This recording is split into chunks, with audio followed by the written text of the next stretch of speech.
Hello everyone, मैं हूं सुजीत शुक्ला। स्वागत करता हूं आप सबका आपके अपने channel UPSC insights by Sujeet में। अगर आपने चैनल को अभी तक सब्सक्राइब नहीं किया तो प्लीज चैनल को सब्सक्राइब कीजिए। अगर आपको हेल्पफुल लगते हैं तो प्लीज इन्हें शेयर कीजिएगा।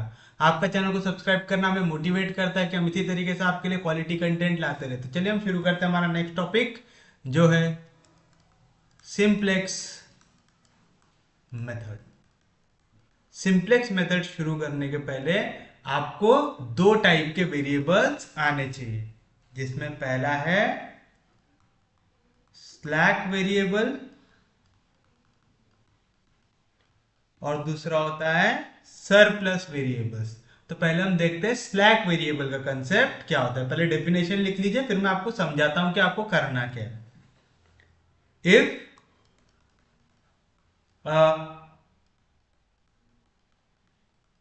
constraint has a sign less than equals to,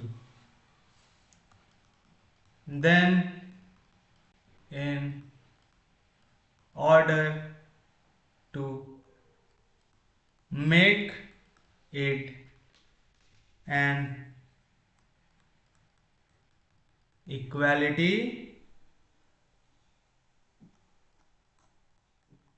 we have to add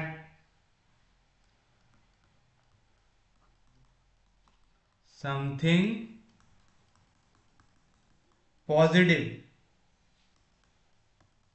to the left hand side.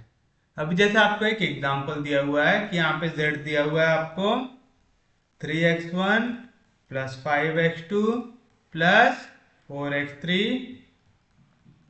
Subject to x1 plus x2 plus x3 is less than equals to 2x1 plus 5x2 minus x3 is less than equals to 5, where x1, x2, x3 are greater than equals to 0।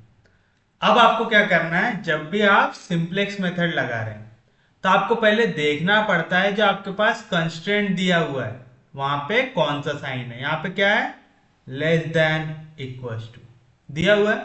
अब आप एक चीज बताओ, 1 छोटा है 2 से, है।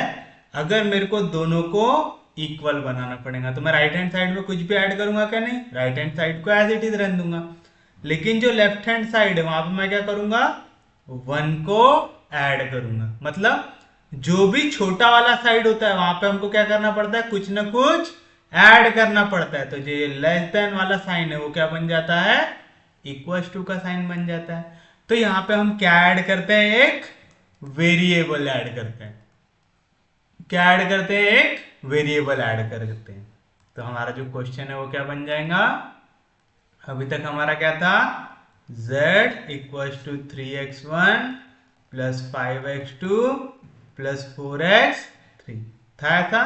फिर क्या था यहाँ पे, सब्जेक्ट टू क्या थे कंस्टेंट हमारे पास, पहला x1 plus x2 plus x3। अब ये क्या था, लेस देन या इक्वल।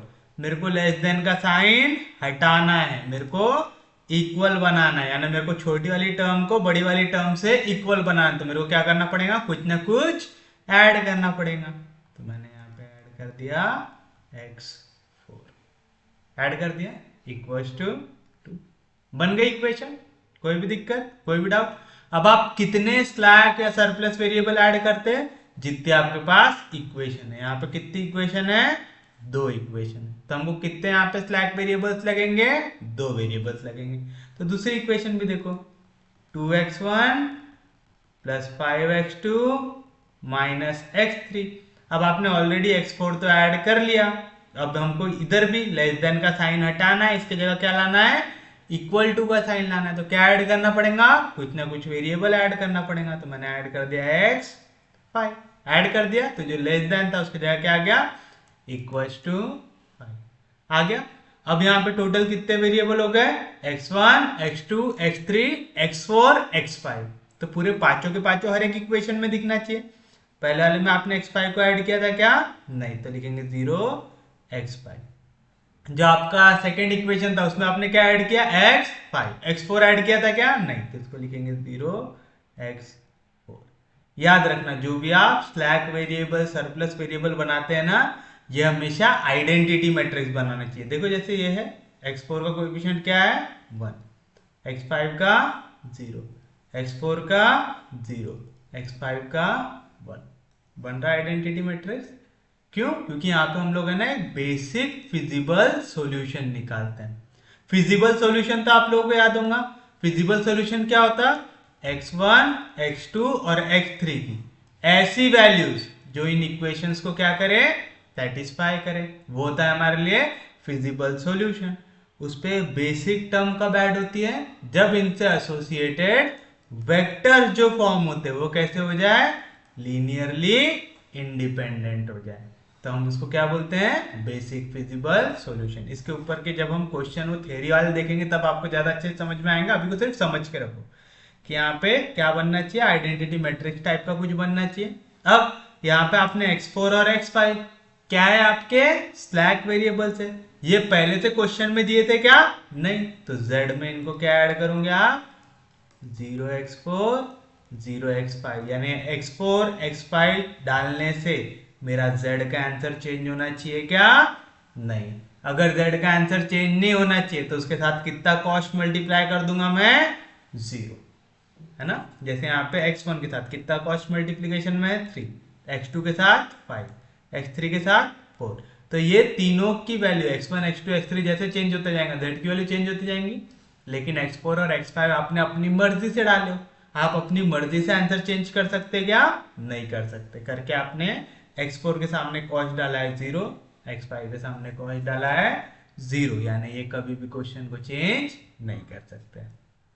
ये क्या हो गया आपके लिए, ये हो गया आपके लिए स्लैक वेरिएबल। उम्मीद है आपको स्लैक वेरिएबल का थोड़ा बहुत तो भी समझ में आ गया होगा कंसेप्ट। हल्का सा समझाऊंगा, भी क्वेश्चन देखेंगे तो हम और देखते जाएंगे। बस आपको डेफिनेशन लिखा दे रहा हूं ताकि आपको जब भी रिवाइज करना हो, क्योंकि कई बार है ना बच्चे ये जो स्लैक और सरप्लस दोनों में कंफ्यूज होते हैं, तो आपको कंफ्यूज नहीं होना है। दूसरा है आपके पास सरप्लस वेरिएबल। लिखिए surplus variable, if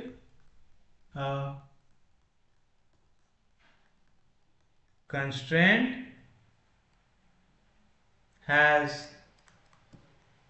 a sign greater than equals to, then in order to make it an equality, we have to subtract something positive from its left hand side।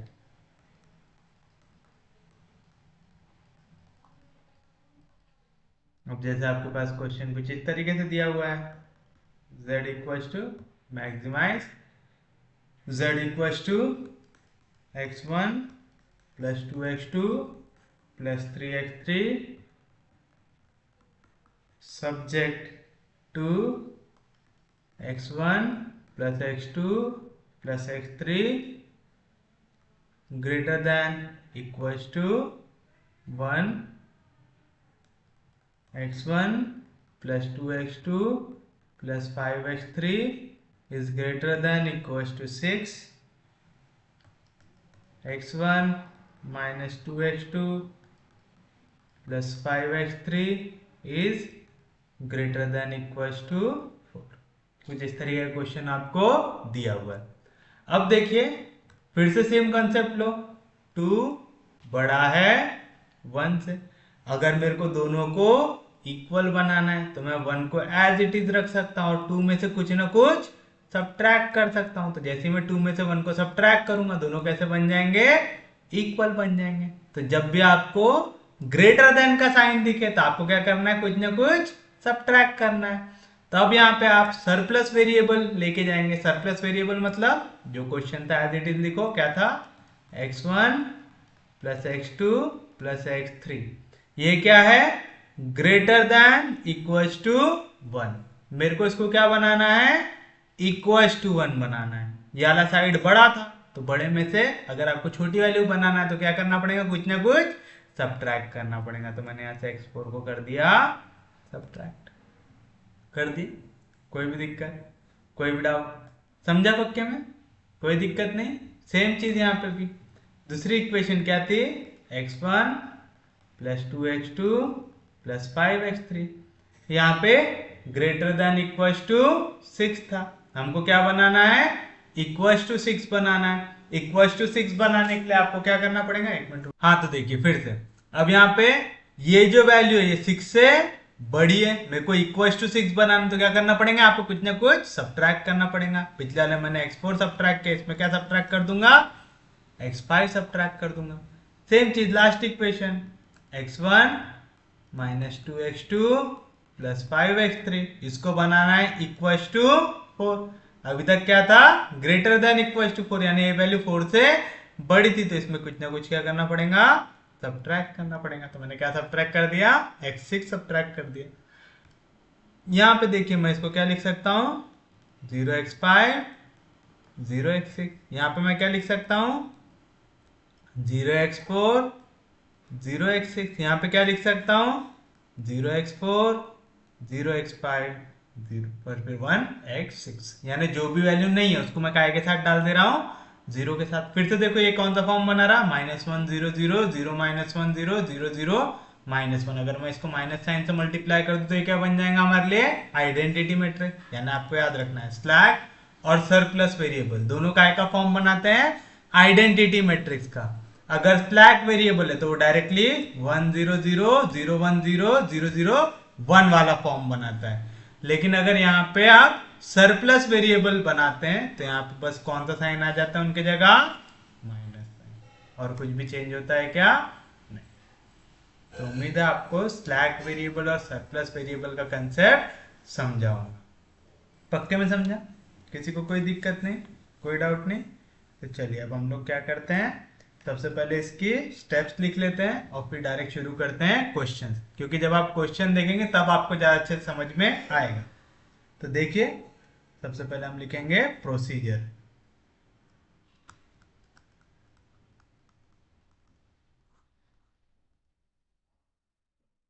Step 1,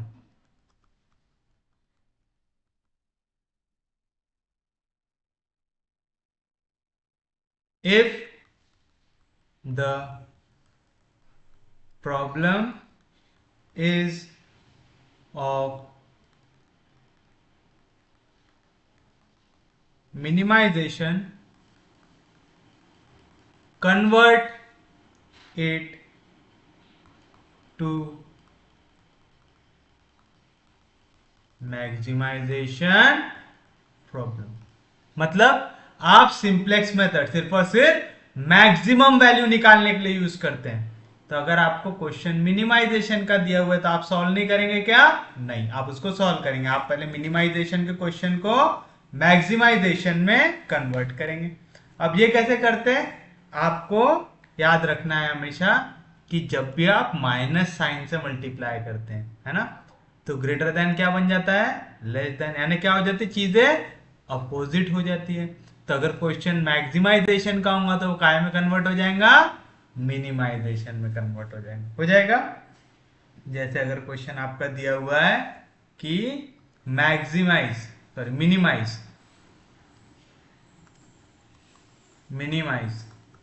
z equal to 3x1 plus 5x2 minus x3, इसकी minimum value निकालना है हमको। यहाँ पे minimum value निकालने का procedure मालूम है क्या, नहीं, हमको सिर्फ और सिर्फ मैक्सिमम वैल्यू निकालने का प्रोसीजर मालूम है। तो आप क्या करेंगे, आप एक नया वेरिएबल लेंगे, आप z डैश ले लेंगे, ठीक है। और z डैश की वैल्यू कैसे इक्वल रहेंगी, माइनस ऑफ z से इक्वल रहेंगी। तो आपको अभी तक जो मिनिमाइजेशन का क्वेश्चन था, जैसे आप z को माइनस से मल्टीप्लाई कर दोगे, एक आएगा क्वेश्चन हो जाएगा मैक्सिमाइजेशन का। z के जगह क्या आ गया, z डैश आ गया। z डैश कैसे मिला, जब आपने z को माइनस साइन से मल्टीप्लाई किया, तो plus into minus minus, plus into minus minus, minus into minus plus. समझा पक्के में। तो अगर आपका क्वेश्चन कभी भी ऐसा हो, minimize z equal to minus x one plus 5x2 plus 7x3 minus 5x4, ऐसा क्वेश्चन है, इसको आपको मैक्सिमाइजेशन का बनाना। तो आप क्या करेंगे, एक नया वेरिएबल लेंगे z डैश को इक्वल दिखाएंगे माइनस z से, और यहाँ पे जो भी वैल्यूज उनको माइनस से मल्टीप्लाई कर देंगे। जैसे आपने लेफ्ट हैंड साइड को माइनस से मल्टीप्लाई किया, तो राइट ने कोई पाप किया क्या, नहीं, उसको ही माइनस से मल्टीप्लाई करेंगे। मिनिमाइजेशन का होगा maximization, minus into minus plus x1 plus into minus minus 5x2 plus into minus minus 7x3 minus into minus plus 5x4। तो समझा स्टेप वन। क्वेश्चन कभी भी अगर मिनिमाइजेशन का हो तो पहले आप इसको कन्वर्ट कर देंगे मैक्सिमाइजेशन के क्वेश्चन में, उसके बाद ही आगे सॉल्व करेंगे। याद रहेगा पक्के में। तो इसके बाद लिखो स्टेप टू। स्टेप टू रहेंगे आपकी make all the BIs positive. क्या कह रहा है, हर एक BI की वैल्यू पॉजिटिव बना। BI की वैल्यू मतलब जो आपके राइट हैंड साइड की वैल्यू है, ये राइट हैंड साइड हमेशा कैसा होना चाहिए, पॉजिटिव। अगर पॉजिटिव नहीं है तो हम क्या करते हैं, माइनस साइन से मल्टीप्लाई कर देते, बट हम हमेशा इसको क्या बनाएंगे, पॉजिटिव बनाएंगे। Step three, convert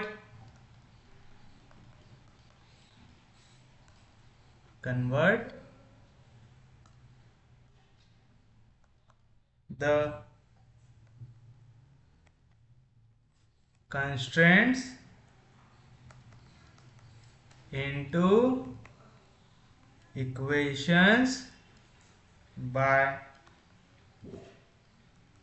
introducing non-negative slack और सरप्लस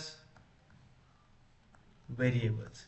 फिर क्या करना है आपको, आपको जो भी कंस्ट्रेंट दिया हुआ है उसको आपको कन्वर्ट करना है इक्वेशन में। कैसे, या तो आप ऐड करेंगे स्लैक वेरिएबल, या तो आप सबट्रैक्ट करेंगे सरप्लस वेरिएबल। समझ में आ रहा है, पक्के में समझ रहा है। आपको क्या करना है यहाँ पे, या तो वैल्यू को ऐड करना है या तो सबट्रैक्ट करना है। अरे लिखा के दिया मास्टर ने, अभी लिखे यहाँ पे कि if a constant has less than equal to sign make it an equality, we have to add something positive.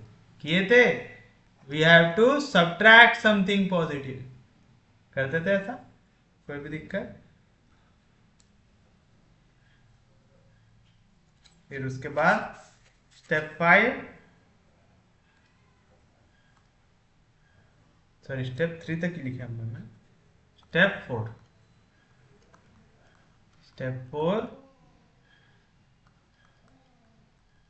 to find initial basic feasible solution, put जितने भी वेरिएबल्स है उसकी value 0।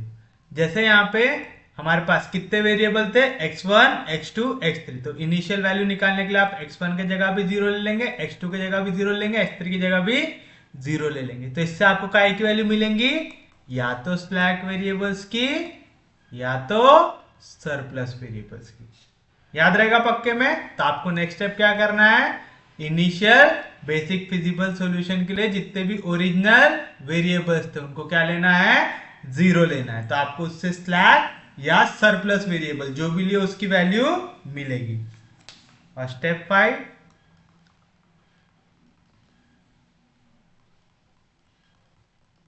Construct simplex table. Step 6, test of starting basic feasible solution for optimality. ठीक है कि question optimal है कि नहीं है, ये चेक करते हैं हम। फिर ये कैसे चेक करते हैं, आप पहले यहां पे निकालोगे ZJ माइनस CJ की, क्या इक्वल निकालेंगे ZJ माइनस CJ की। और इसकी वैल्यू जहां पे भी ग्रेटर देन इक्वल टू 0 अगर पूरी आ गई तो वो रहेगा आपका फाइनल सॉल्यूशन। अब ये ZJ माइनस CJ क्या होता है ये मैं आपको समझाऊंगा डायरेक्ट अब क्वेश्चन। तो इतनी स्टेप आपको याद रखना है। अगर इतनी स्टेप आप अच्छे से याद रखते हैं तो आपको कोई भी दिक्कत नहीं होगी। तो उम्मीद है यहां तक का आपको समझ में आ गया होगा। अब हम देखते हैं इसके ऊपर के क्वेश्चंस। तो लिखिए आपका पहला क्वेश्चन।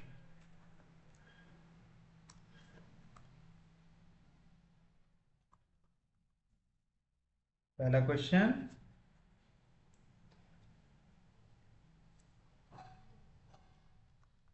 सॉल्व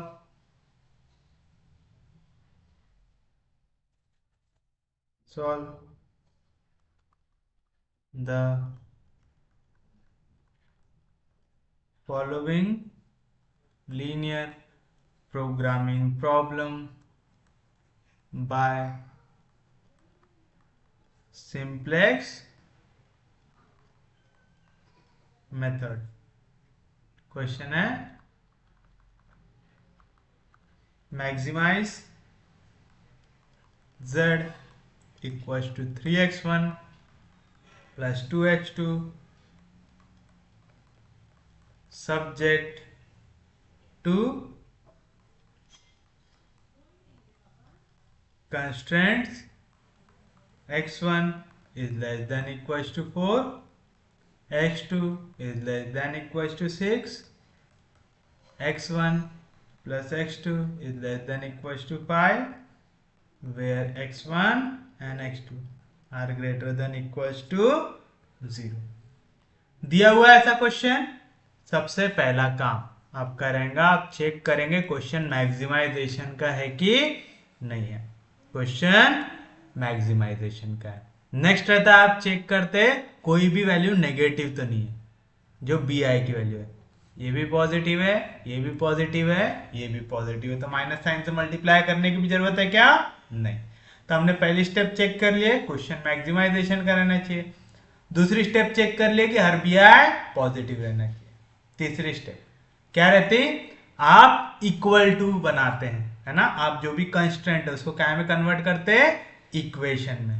तो यहां पे आपको देखो क्या दिया हुआ है, less than equals to, less than equals to, less than equals to, यानी ये वाली वैल्यू इससे छोटी है। तो अगर दोनों को इक्वल बनाना है यहाँ पे कुछ ना कुछ क्या करना पड़ेगा, ऐड करना पड़ेगा। ऐड करते तो कौन सा वेरिएबल रहता, स्लैक की सरप्लस स्लैक वेरिएबल, याद रहेगा। तो आपको क्या करना है, यहाँ पे इंट्रोड्यूस करना है स्लैक वेरिएबल्स आएगा। तो आप लिखेंगे to convert the constraints into equations. आप इसको इक्वेशन बोल सकते हैं या तो इक्वालिटीज भी बोल सकते हैं। To convert the constraints into equations introduce slack variables. अब कितने स्लैक वेरिएबल लगेंगे, जितनी इक्वेशन है, 1 2 3, 3 स्लैक वेरिएबल लगेंगे। यहां पे क्या क्या यूज किया हुआ है, x1 यूज किया है और x2 यूज किया है। तो मैं स्लैक वेरिएबल क्या क्या ले लूंगा, x3 x4 x5 ले लेंगे। तो बताओ क्या मिलेंगे आपकी कंडीशन, देयरफॉर जो आपके कंस्ट्रेंट्स है वो क्या आ जाएंगे, कंस्ट्रेंट्स आर क्या हो जाएगा, अभी तक था x1 था, ये था लेस देन इक्वल्स टू 4 था, कुछ इस तरीके से। मेरे को इसको क्या बनाना है, इक्वल टू 4 बनाना है। तो मेरे को क्या ऐड करना पड़ेगा, कुछ ना कुछ वैल्यू को। तो मैंने यहां पे ऐड कर दिया x3, ऐड कर दिया, कोई दिक्कत नहीं। यहां पे ऑलरेडी कोई भी x2 की टर्म थी क्या, नहीं। तो मैं इसको लिख सकता हूं 0x2 लिख सकता हूं। दूसरी इक्वेशन क्या है, x2 is less than equal to 6 है। मेरे को इसको क्या करना है, इक्वल टू 6 बनाना है। तो मेरे को क्या करना पड़ेगा, लेफ्ट हैंड साइड में कुछ ना कुछ ऐड करना पड़ेगा। तो मैंने ऐड कर दिया x, 4 ऐड कर दिया। कोई भी दिक्कत, कोई भी डाउट यहां तक? अरे आ रहा है, कोई भी दिक्कत? और सेम लास्ट चीज क्या है, x1 प्लस x2, ये था लेस देन इक्वल टू 5। मेरे को इसको क्या बनाना है, इक्वल टू 5, यानी मेरे को यहाँ पे कुछ ना कुछ क्या ऐड करना पड़ेगा, वैल्यू नॉन नेगेटिव वाली। तो मैंने यहाँ पे ऐड कर दिया x5। अब यहाँ पे कितने वेरिएबल थे, x1 x2 x3 x4 x5। तो हर इक्वेशन में उत्तर दिखने चाहिए। यहाँ पे x1 दिख रहा था, x3 दिख रहा था, x2 दिख रहा था क्या, नहीं था। आपने लिखा 0x2 plus 0x4 plus 0x5। यहाँ पे x2 दिख रहा है, x1 दिख रहा है क्या, नहीं था, आ गया 0x1 प्लस यहाँ पे x3 दिख रहा है क्या, नहीं था, आ गया 0x3 प्लस 0x5। यहाँ पे x1 दिख रहा, x2 दिख रहा, x3 दिख रहा क्या, नहीं, तो आ गया 0x3। x4 दिख रहा क्या, नहीं, तो आ गया 0x plus x5 equal to 5। आ गया। तो आपने अब इसको क्या कर दिया, इनइक्वालिटी को कन्वर्ट कर दिया इक्वालिटीज में, यानी इक्वेशंस में। आ गया। फोर्थ स्टेप क्या रहता, आप वैल्यू निकालते बेसिक फिजिबल सॉल्यूशन की। कैसे निकालते बेसिक फिजिबल सॉल्यूशन की वैल्यू, जो भी वेरिएबल्स दिए हुए हैं, यहाँ पे क्या दिया हुआ है, x1 दिया हुआ है और x2 दिया हुआ है इक्वेशन में, है ना। तो ये जो भी वेरिएबल आपको दिया रहता है, आप उसको क्या ले लेते हैं, 0 ले लेते हैं। कोई दिक्कत नहीं किसी को भी, पक्के में समझ रहा है। आप चाहो ना तो यहाँ पे ऐसा भी लिख सकते, जैसे आप लोगों को कई कई बुक में ना ऐसा भी दिया रहता है कि ये इक्वेशन को हम पहले ऐसे लिखते हैं, यहाँ पे क्वेश्चन में लिखते हैं maximize z equals to 3x1 plus 2x2 plus 0x3 plus 0x4 plus 0x5, यानी जितने आपने स्लैक वेरिएबल लगाए उनके सामने कितनी कॉस्ट लगाना पड़ता है, 0 कॉस्ट सब्जेक्ट टू। इस तरीके से भी लिख सकते हो आप इसको, ठीक है। तो कंफ्यूज मत होना कि किसी के अगर टीचर ने आपको ऐसा लिखा है तो उनने गलत नहीं लिखा है। आप डायरेक्ट कंडीशंस भी लिखते हैं, आप कई बार ये मैक्सिमाइज में z की वैल्यू भी लिखते हैं। तो आपके टीचर्स ने अगर आपको ये मेथड बताया तो भी सही है, आपके टीचर्स ने अगर z पे 0 ऐड नहीं किया है तो भी सही है, क्योंकि हम यहाँ पे वर्ड मेंशन कर रहे हैं स्लैक वेरिएबल। जैसे आपने स्लैक वेरिएबल लिख दिए तो उसको मालूम है कि आप ऐड भी कर रहे हो और आप z में इसको 0 के साथ मल्टीप्लाई करके ऐड कर रहे हो, करके हम यहाँ पे स्लैक वेरिएबल ये मेंशन करना जरूरी है। तो आपके टीचर ने अगर दोनों में से कोई भी मेथड बताया, दोनों की दोनों सही। पक्के में समझे यहाँ तक, किसी को कोई दिक्कत नहीं, कोई डाउट नहीं। फिर उसके बाद आप क्या निकालते, बेसिक फिजिबल सॉल्यूशन। कैसे निकालते बेसिक फिजिबल सॉल्यूशन, जो भी ओरिजिनली वेरिएबल्स आपको दिए हुए थे, ठीक है, उसको आपको क्या करना पड़ता है, उसको आपने लेना पड़ता है यहाँ पे 0 लेना पड़ता है। और यहाँ पे x1 x2 ये सब क्या है, ग्रेटर देन इक्वल टू 0। यहाँ पे स्लैक वेरिएबल भी नॉन नेगेटिव है ना, याद है ना सबको। तो x1 x2 x3 x4 x5 सब value greater than equal to 0, यानी पॉजिटिव वैल्यू लेना है हमको। समझ में आ रहा है पक्के में। तो यहाँ तक किसी को कोई दिक्कत नहीं, कोई डाउट नहीं। अब आप निकालेंगे बेसिक फिजिबल सॉल्यूशन। कैसे, जो भी वेरिएबल दिया हुआ है उसको लेंगे इक्वल टू 0। तो आप लिखेंगे to obtain basic feasible solution. Put कौन कौन से बेसिक वेरिएबल थे हमारे पास, x1 और x2। तो आप x1 को ले लेंगे 0, x2 को ले लेंगे 0, वी गेट। अब बताओ, अगर x1 की वैल्यू है 0, x2 की वैल्यू है 0, तो यहां से x3 की वैल्यू कितनी आ गई, 4 आ गई। x1 की वैल्यू है 0, x2 की वैल्यू है 0, तो यहाँ पे x4 की वैल्यू कितनी आ गई, 6। x1 की वैल्यू है 0 प्लस x2 की वैल्यू है 0। देखो 0 इंटू x3 0, 0 इंटू x4 0, तो क्या बचा x5 इक्वल टू 5। तो x5 की वैल्यू क्या आ गई यहां से 5 आ गया।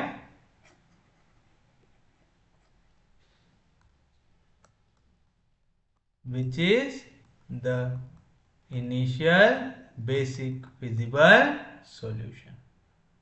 समझा? आप चाहते हैं यहाँ पे ऐसा भी लिख सकते हैं, to obtain initial basic feasible solution put x1 x2 equals to 0। समझ में आया यहाँ तक? पक्के में किसी को कोई दिक्कत नहीं, कोई डाउट नहीं, यहां तक का क्लियर है सबको कंसेप्ट? क्योंकि अब हमको बनाना है टेबल। ठीक है, तो उसके लिए हमको ये सब वैल्यूज लगेंगी। अब तो मैं ऐसा करता हूं, क्वेश्चन का सिर्फ इतना पार्ट उठाते हैं हम लोग और नेक्स्ट पेज पे चलते हैं। पहला क्वेश्चन है, इसको बहुत सिस्टमैटिक देखने की जरूरत है हमको, ताकि आपको स्टेप भी याद हो जाए। अब इसमें सबसे इंपॉर्टेंट पार्ट है कि आपको बनाना है टेबल। ठीक है, तो अब टेबल बनाने का तरीका याद रखो। सबसे पहले आता है कॉस्ट ऑफ बेसिक वेरिएबल, याद रखेंगे। फिर आता है कौन सा बेसिक वेरिएबल है। फिर उसके बाद यहां पे आप लिखते हैं बी की वैल्यू लिखते हैं। अब कई सारी बुक में यहाँ पे बी लिखा रहता है, कई सारी बुक में यहाँ पे एक्स बी लिखा रहता है, तो आप दोनों में से कोई भी यूज कर सकते हैं। आप या तो बी यूज कर सकते हैं या तो एक्स बी यूज कर सकते हैं, याद रहेगा पक्के में सबको। तो आपने क्या लिखा, सी बी वी बी, फिर उसके बाद बी या तो एक्स बी लिखे यहाँ पे। ऊपर इसके ऊपर आप लिखेंगे सी जे लिखेंगे। फिर उसके बाद आप लिखेंगे जितने वेरिएबल्स है आपके पास, क्या है, x1 से लेके x5 तक, तो लिखेंगे x1 x2 x3 x4 x5। जहां पे भी ये वैल्यूज खत्म हुई उसके बाद आप लिखते हैं मिनिमम रेशियो। याद रखना मिनिमम रेशियो नॉन नेगेटिव होता है, ये भी क्यों आपको बताऊं। अब उसके बाद अब यहां पे आप वीबी पे, किस पे, वीबी पे वो वेरिएबल्स लिखेंगे जो आपके स्लैक या सरप्लस थे। कौन कौन से थे, x3 x4 x5। तो आप लिखेंगे x3 x4 x5 आएगा, कोई दिक्कत नहीं, कोई डाउट नहीं, यहां तक सबको समझ में आ गया, पक्के में समझ में आ गया, कोई दिक्कत नहीं। फिर उसके बाद आप देखिए कॉस्ट ऑफ बेसिक वेरिएबल, ये सी जे और ये सी बी, ये क्या है, कॉस्ट है। अब बताओ सीजे में आप क्या लिखते हैं, मैंने कॉस्ट क्या बताया था, जो भी मैक्सिमाइज के क्वेश्चन में z के सामने होता है वो क्या आता है, कॉस्ट। जैसे x1 का कॉस्ट क्या है 3, तो x1 के ऊपर लिखो 3। x2 का कॉस्ट क्या है 2, तो x2 के ऊपर लिखो 2।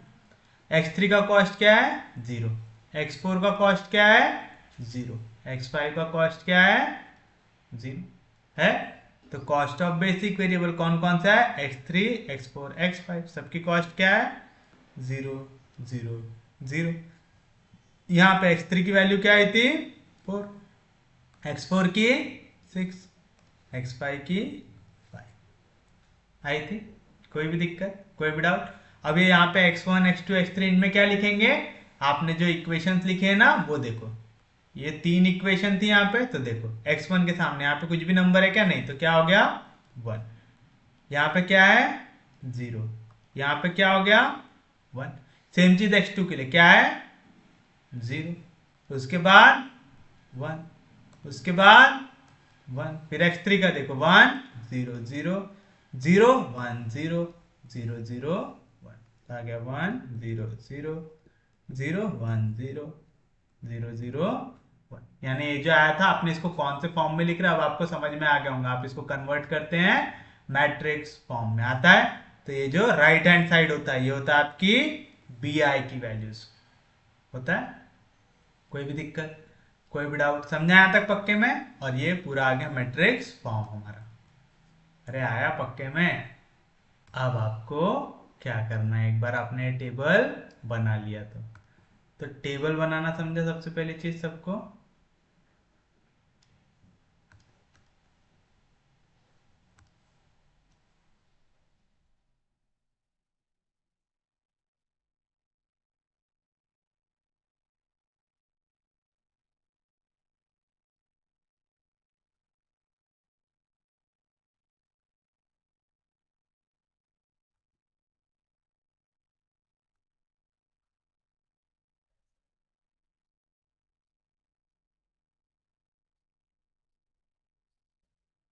चलिए तो यहाँ तक किसी को कोई दिक्कत होनी नहीं।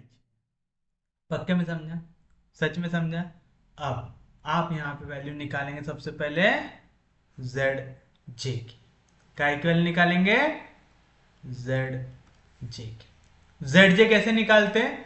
आपको करस्पॉन्डिंग वैल्यूज को मल्टीप्लाई करना है। यहाँ पे जेड जे की वैल्यू हमेशा होती है एक्स इंटू सी बी। क्या वैल्यू होती है? X into c b. मतलब यहाँ पे ये जो वैल्यू है ये मल्टीप्लाई होंगी इसके साथ, तो 0 इंटू 0 1 क्या हो जाएगा? 0 0 इंटू 0 0 0 इंटू 1 0। तो आगे जेड जे की पहली वैल्यू आ गई 0 आ गई। तो इसके लिए जेड जे की वैल्यू आ गई 0। सेम चीज है, 0 0 मल्टीप्लाई होंगे इनसे तो आ गई 0। ये पूरी वैल्यू मल्टीप्लाई होंगी तो 0, ये पूरी वैल्यू मल्टीप्लाई होंगी तो 0, ये पूरी वैल्यू मल्टीप्लाई होंगी तो 0। क्यों आप ऐसा क्यों निकाल रहे हैं? नेक्स्ट वैल्यू आपको निकालनी पड़ती है जेड जे माइनस सी जे की। ठीक है, अब याद रखना पहले केस में हमेशा जेड जे क्या आता है? 0। क्यों? कॉस्ट यहाँ पे हमेशा कौन से वेरिएबल आते हैं? Slack variable. स्लैक वेरिएबल के लिए कॉस्ट कितना होता है? 0 होता है। हम क्या करते हैं, यहाँ पे जो भी x की वैल्यू रही उनसे मल्टीप्लाई करके ऐड करते हैं। तो जैसे पहला एलिमेंट मल्टीप्लाई होगा पहले से, तो 0 इंटू 1 हो गया 0, प्लस दूसरा एलिमेंट मल्टीप्लाई होगा 0 से, तो 0 इंटू 0 0, प्लस तीसरा एलिमेंट तीसरे से, 0 इंटू 1 0। क्या है आंसर? 0। अब यहाँ पे तीनों एलिमेंट अगर 0 है, आप किसी से भी मल्टीप्लाई करो, आंसर क्या आने वाला है? 0। तो याद रखना पहला जेड जे की वैल्यू हमेशा क्या आती है? 0 आती है। अभी अगर डाउट आ भी रहा है तो प्लीज टेंशन मत लो, आप इसके इतने क्वेश्चन देखेंगे आप एक्सपर्ट हो जाएंगे। लेकिन अभी आपको लगे रहना है, अभी टाइम वेस्ट करना है क्या नहीं। अभी जो जितना बता रहा हूँ, जितना समझ में आ रहा है उतना पकड़ने की कोशिश कीजिए। समझ आता है? पहले आपने निकाले जेड जे, अब क्या निकालेंगे? जेड जे माइनस सी जे।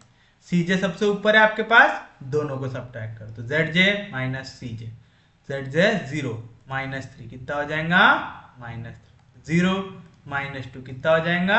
-2। 0 माइनस 0 0, 0 माइनस 0 0, 0 माइनस 0 0। अब आप यहां से हमेशा देखते हैं मोस्ट नेगेटिव वैल्यू। क्या देखते हैं आप यहां से हमेशा?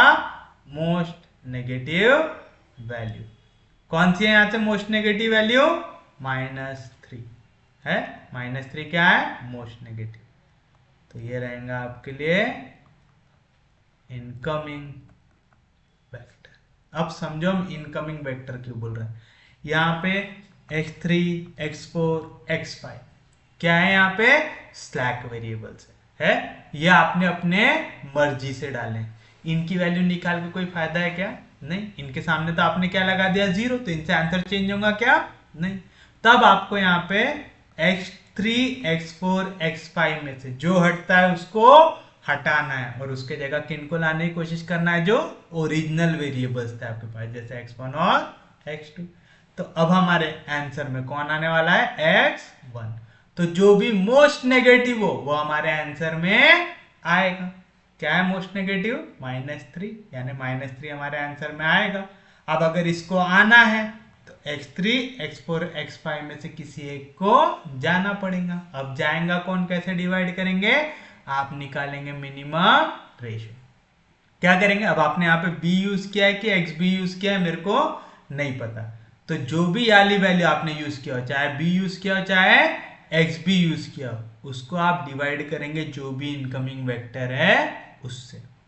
ठीक है, क्या करेंगे आप? जो भी bi वाली वैल्यू है उसको डिवाइड करेंगे जो भी इनकमिंग वेक्टर है उससे। तो यहाँ पे मैं b को डिवाइड कर देता हूं इनकमिंग वेक्टर जो है मेरा x y।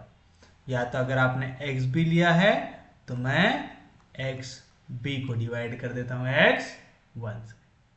याद रहेगा पक्के में? किसी को कोई दिक्कत नहीं, कोई डाउट नहीं? पक्के में समझ रहा है? तो आपको हमेशा क्या करना है? जो भी वैल्यू है उसको डिवाइड करना है आपके इनकमिंग वेक्टर से। तो चलो 4 डिवाइड बाय 1 क्या हो गया? 4। 6 डिवाइड बाय 0 इंफिनिटी आ रहा है तो उसके जगह डाल दो डैश। याद रखना जो भी इंफिनिटी आया उसकी जगह डैश। जो भी नेगेटिव वैल्यू है वहां पे लिख देना नेगेटिव, क्योंकि हम मिनिमम रेशियो हमेशा कौन सा वाला देखते हैं? पॉजिटिव वाला, नेगेटिव भी नहीं देखते। ठीक है, और 5 डिवाइड बाय 1 क्या हो जाएगा? 5। इनमें सबसे कौन सा रेशियो देखना है? मिनिमम। सबसे छोटी वैल्यू कौन सी है? 4 है। तो ये हो गया आपके लिए मिनिमम वैल्यू। ये मिनिमम वैल्यू कौन से रेशियो के लिए आई? x3 के लिए आई। अब आप ये वाले पॉइंट को देखेंगे, ठीक है, देखना कहाँ पे मीट हो रहा। ये है मेरा इनकमिंग वेक्टर, ये है मेरा आउटगोइंग वेक्टर है। तो ये अंदर आएगा और ये बाहर जाएगा। कौन बाहर जाएगा? x3। तो x3 के नीचे लिख दो आउटगोइंग वेक्टर। आ गया। अब हमेशा आपको ये जो डब्बा जहां पे बनता है ना, पॉइंट ऑफ इंटरसेक्शन, जहां से इनकमिंग वेक्टर आ रहा है और आउटगोइंग वेक्टर जा रहा है, उसको हमेशा बनाना पड़ता है 1। यहाँ पे तो ऑलरेडी 1 है। और उसके ऊपर और नीचे बनाना पड़ता है 0। यहाँ पे तो ऑलरेडी 0 है, बस यहाँ पे आपको क्या बनाना है? 0 बनाना है। बनाना है। तो अब हम इसको लेके चलेंगे हमारे नेक्स्ट पेज पे। तो चलिए, अब अगर आपको टेबल अभी तक याद नहीं हुआ है तो याद करो। क्या रहता? पहला कॉस्ट ऑफ बेसिक वेरिएबल, फिर आप लिखते बेसिक वेरिएबल, फिर बेसिक वेरिएबल की वैल्यू। उसके बाद अगर आप लोगों को याद हो, आपको पूरे वेरिएबल्स को लिखना पड़ता है। कौन कौन से वेरिएबल्स हैं यहाँ पे? x1, x2, x3, x4, x5। उसके बाद क्या आता है? मिनिमम रेशियो आता है, जहां पे x भी है। आपको x1, x2, x3, x4 का क्या बताना है? कॉस्ट बताना है। तो कॉस्ट उसके ऊपर लिख देते हैं। यहाँ पे हम लिख देंगे सी जे। कॉस्ट कितना था x1, x2, x3 का? 32000।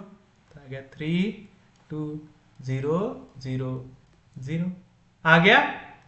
अब यहाँ पे इनकमिंग वेक्टर x3 आउटगोइंग है, मतलब x3 को हटाना है। अब x3 की जगह इनकमिंग वेक्टर कौन आया? x1 आया।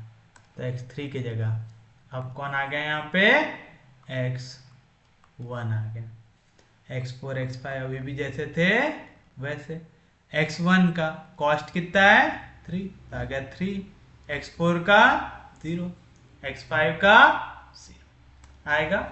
यहां पे बनाना पड़ता है 1। ऑलरेडी 1 है तो कुछ भी डिवाइड करने की जरूरत है क्या? नहीं, तो एज इट इज आ जाएगा 4 1 0 1 0 आ जाएगा 4 1 0 1 0 0। समझा? यानी अभी इसमें कुछ भी चेंज करने की जरूरत है क्या? नहीं। इसके नीचे बनाना पड़ता है 0। ऑलरेडी 0 है तो आ जाएगा 6 0 1 0 1 0 6 0 1 0 1 0। उसके बाद यहां पे बनाना पड़ता है 0। मैंने बताया था ना, 1 के नीचे ऊपर जितने भी क्या बनाना पड़ता है? 0।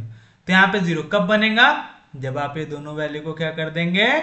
सब्ट्रैक्ट कर देंगे। अगर आप ये दोनों वैल्यू को सब्ट्रैक्ट कर रहे हो तो आपको याद होगा मैट्रिसेस में पूरा का पूरा रो सब्ट्रैक्ट होता है ना। अगर यहाँ पे आपको 1 - 1 बनाना है तो आपको पूरे एलिमेंट में क्या करना पड़ेगा? करस्पॉन्डिंग एलिमेंट को सब्ट्रैक्ट करना पड़ेगा।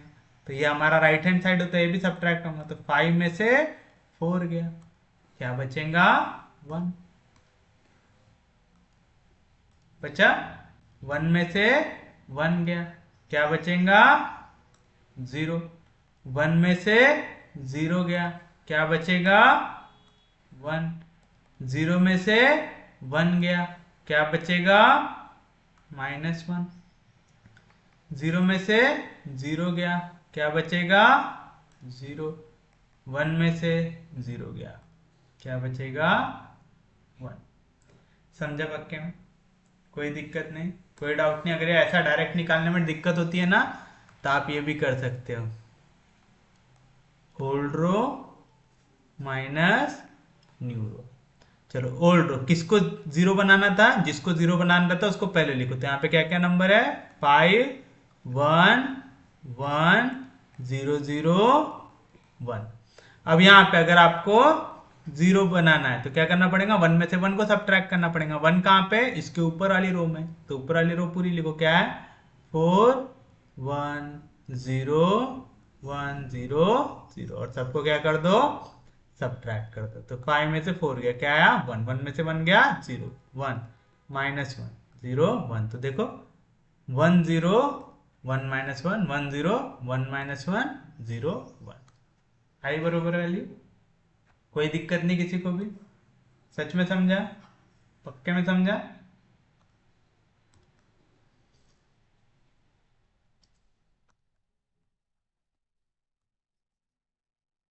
यानी मेथड थोड़ा सा समझने में आपको दिमाग लगाना पड़ेगा।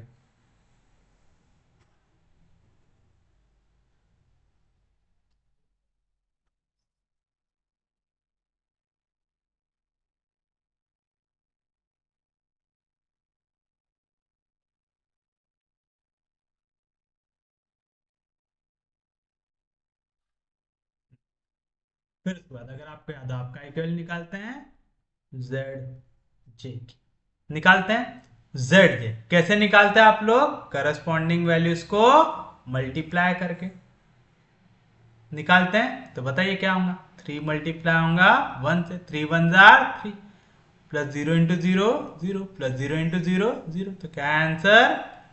3। 3 इंटू 0 0, 0 इंटू 0 0, 0 इंटू 0 0, तो 0 प्लस 0 कितना हो गया? 0। 3 into 1 3, plus 0 into 0 0, plus 0 into -1 तो क्या है वैल्यू? 3। आई समझ रहा है ना कैसे निकाल रहे? पक्के में। 3 इंटू 0 0, 3 इंटू 0 0, तो ये वैल्यू होगी जेड जे की। फिर क्या निकालते? जेड जे माइनस सी जे निकालते। निकाल लो जेड जे माइनस सी जे। तो 3 में से 3 गया, बचा 0, 0 में से 2 गया, बचा -2, 3 में से 0 गया, बचा 3, 0 में से 0 गया 0, 0 में से 0 गया 0। कौन सी है मोस्ट नेगेटिव वैल्यू? -2। तो ये हो गया आपके लिए इनकमिंग वेक्टर। तो ये हो गया इनकमिंग वेक्टर। तो मिनिमम रेशियो कैसे निकालेंगे आप? मिनिमम रेशियो कैसे निकालेंगे? जो भी एक्स भी था, यानी जो वैल्यू थी, उसको डिवाइड कर देंगे इनकमिंग वेक्टर से। क्या है इनकमिंग वेक्टर? x2। करेंगे तो करो करस्पॉन्डिंग वैल्यूज को डिवाइड। 4 डिवाइड बाय 0 क्या आता? इंफिनिटी, डैश डाल दो। 6 डिवाइड बाय 1 क्या आता? 6। 1 डिवाइड बाय 1 क्या आता? 1। क्या निकालना पड़ता हमको? Minimum ratio. तो मिनिमम कौन है? 1 की 6 1, तो यहां से वैल्यू जाएंगी बाहर, क्योंकि ये वैल्यू कैसे हो गई? मिनिमम। कौन सा वेक्टर बाहर जा रहा है? x5। तो x5 को दिखा दो। अब ये क्या बन गया? Outgoing vector. याद रखेंगे। अब देखो ये कहां पे इंटरसेक्ट हो रहा? यह है इनकमिंग वेक्टर, यह है आउटगोइंग वेक्टर। यहां पे इंटरसेक्ट हो रहा कहां पे? 1 पे हो रहा है। ये ऐसा डॉट डॉट नहीं दिखाना पड़ता, आप लोगों को दिखे करके मैं ऐसा डॉट डॉट कर रहा हूं। तो आ गया, ये हो गया 1। पहले क्या रहता? जहां पे इंटरसेक्ट होते हैं वहां पे क्या बनाना पड़ता? 1 बनाना पड़ता। ऑलरेडी बना हुआ है तो मेहनत थोड़ी कम हो गई। लेकिन उसके ऊपर वाली जितनी वैल्यूज है सब क्या आने चाहिए? 0। यहाँ पे तो 0, इस पे 0 है क्या? नहीं, तो आपको 0 बनाना पड़ेगा। तो फिर से टेबल बना लेते हैं। क्या टेबल रहता है याद है सबको? मैं बार बार टेबल इसलिए लिख रहा हूं ताकि आपको याद होना चाहिए। क्या रहता? कॉस्ट ऑफ बेसिक वेरिएबल, फिर बेसिक वेरिएबल, फिर जो वैल्यू आती है उनकी, इसके ऊपर आप लिखते हैं सीजे। यहाँ पे पूरे वेरिएबल जितने हैं x1 x2 x3 x4 x5, उसके ऊपर उनकी वैल्यू जो थी 3 2 0 0 0। यहाँ पे आता है मिनिमम रेशियो। आता है, कोई दिक्कत नहीं। अब बताओ कौन कौन से वेरिएबल्स है यहाँ पे? x1 था, x4 था, अब ये x5 हट गया है ना, x5 बाहर चला गया। x5 की जगह कौन आ गया? x2 आ गया। तब क्या आ जाएगा? x1 x4 x2। तो आ गया x1 x4 x2 आ गया। समझे ये चीज? जो भी आउट गोइंग चला गया, ये बाहर चला गया, तो इसको हकाल देना है। हकालना है, इसके जगह इनकमिंग वेक्टर को लेके आओ। कौन है इनकमिंग? x2। तो x5 की जगह अब कौन आ जाएगा? x2 आ जाएगा। यहाँ पे 1 बनाना पड़ता, 1 ऑलरेडी है तो लिख दो एज इट इज 1 0 1 1 0 1 -1 0 1 -1 0 1 1 बन गया यहाँ पे, ऑलरेडी बना हुआ था। इसके ऊपर क्या बनाना पड़ता, 0। कैसे बना सकते, अगर आप ये दोनों को कर दो सब्ट्रैक्ट तो क्या बन जाएगा, 0। तो आपको पूरे एलिमेंट को सब्ट्रैक्ट करना है ना, ये पूरी रो सब्ट्रैक्ट होंगी ये पूरी रो से।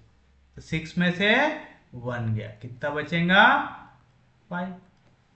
0 में से 0 गया, कितना बचेगा, 0। 1 में से 1 गया, कितना बचेगा, 0। 0 में से माइनस ऑफ -1 गया, माइनस इंटू माइनस +1, तो आ जाएगा 1। 1 में से 0 गया, क्या बचेगा, 1। और 0 में से 1 गया तो क्या बचेगा, -1। उसके बाद ये इनकमिंग रो के ऊपर वाला एक और एलिमेंट 0 बनाना पड़ता है, ऑलरेडी 0 है तो उसको कुछ चेंज करना है क्या, नहीं, तो आ जाएगा 4 1 0 4 1 0 1 0 0 1 0 0। आपको पूरे कंसेप्ट यहाँ पे मैट्राइसेस वाले लगे जैसे लग रहे होंगे, है ना। अब बताओ, cost of basic variable, x1 के लिए कॉस्ट क्या रहता, 3। x4 के लिए कॉस्ट क्या रहता, 0। x2 के लिए कॉस्ट क्या रहता, 2। तो आ गया, आ गया, कोई दिक्कत नहीं किसी को भी।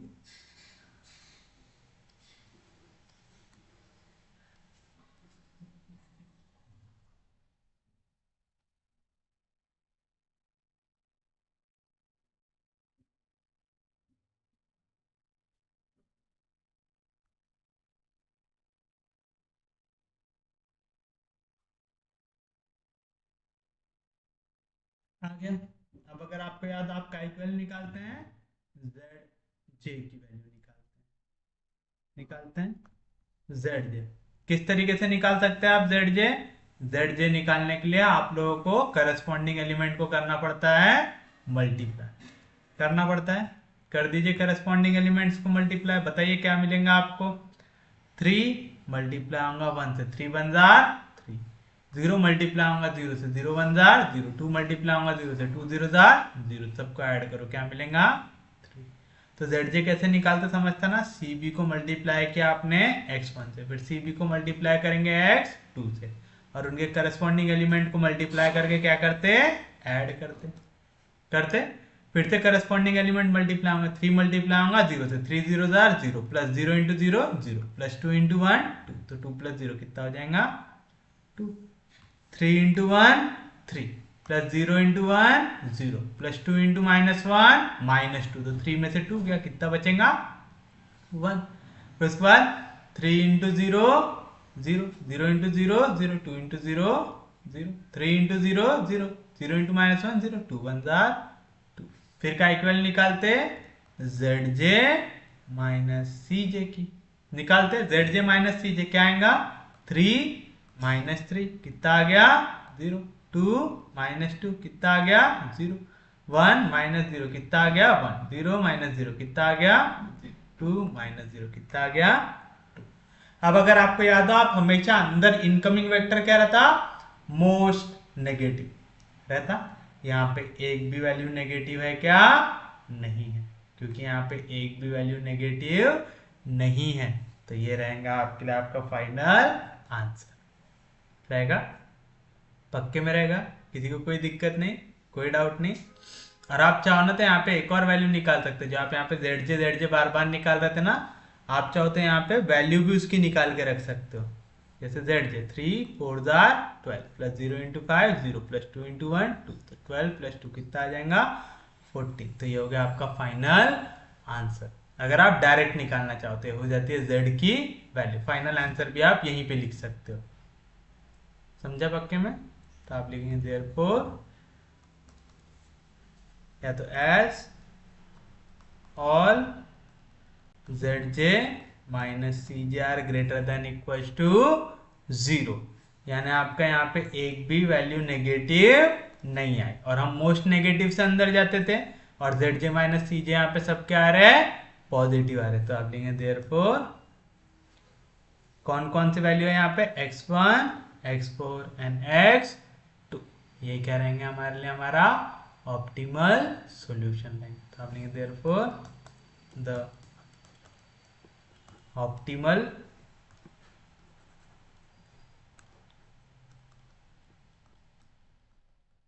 सॉल्यूशन इज, क्या आएगा, x1 की वैल्यू कितनी आई, 4।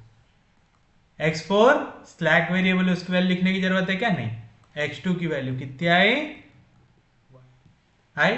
तो आपका फाइनल आंसर क्या आ जाएगा, देयरफॉर द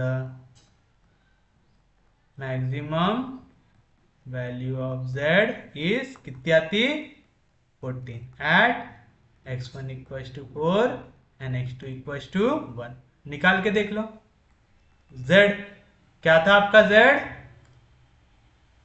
z था आपके पास 3x1 प्लस 2x2 था।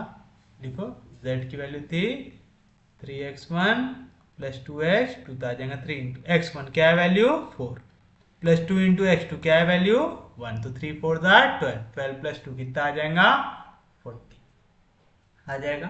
तो ये रहेंगे आपकी मैक्सिमम वैल्यू। आप चाहो तो हर एक जगह पे मेंशन करते हुए चल सकते, लेकिन ये मैक्सिमम कब तक नहीं होती, ये मैक्सिमम जब तक नहीं होती जब तक आपके पास फाइनल आंसर ना है। ठीक है, तो z की वैल्यू रहती है हमारी हमेशा, याद रहेगा पक्के में। आपको अगर ऐसा लिखने में दिक्कत हो रही है ना, तो आप इसको zj मेंशन कर सकते हो इधर साइड के लिए, और यहाँ पे z इक्वल टू मेंशन कर सकते हो। ठीक है, क्या कह रहा हूं, आप zj इधर मेंशन कर दो और z इक्वल टू यहाँ पे वैल्यू मेंशन कर दो, cb इंटू एक्स समेशन वाली, याद रहेगा। तो आपको क्या मिलेंगी वैल्यू इसकी, मल्टीप्लाई होने के बाद की वैल्यू, समझे पक्के में। z आ गया, कोई भी दिक्कत, कोई भी डाउट दे रहेंगे आपके लिए फाइनल आंसर, जिनको भी नहीं समझा या कोई भी दिक्कत है सर पीटेंगे क्या, नहीं। देखिए आपका नेक्स्ट क्वेश्चन,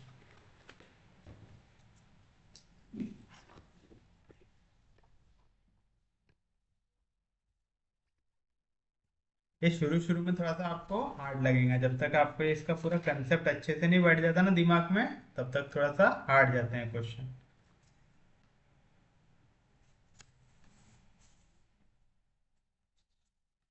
लिखिए,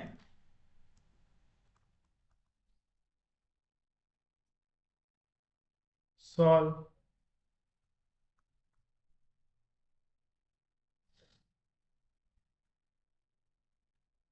solve the linear programming problem maximize z equals to 3x1 plus 5x2 plus 4x3 subject to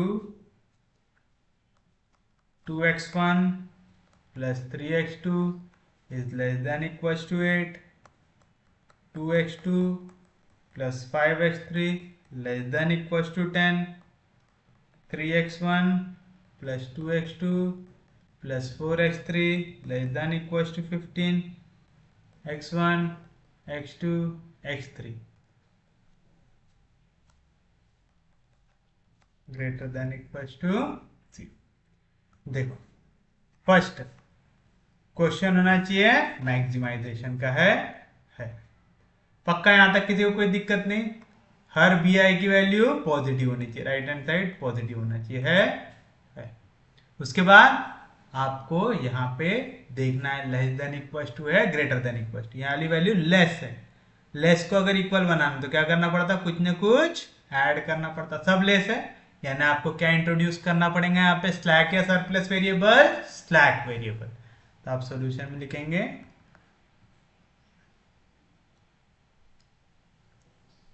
convert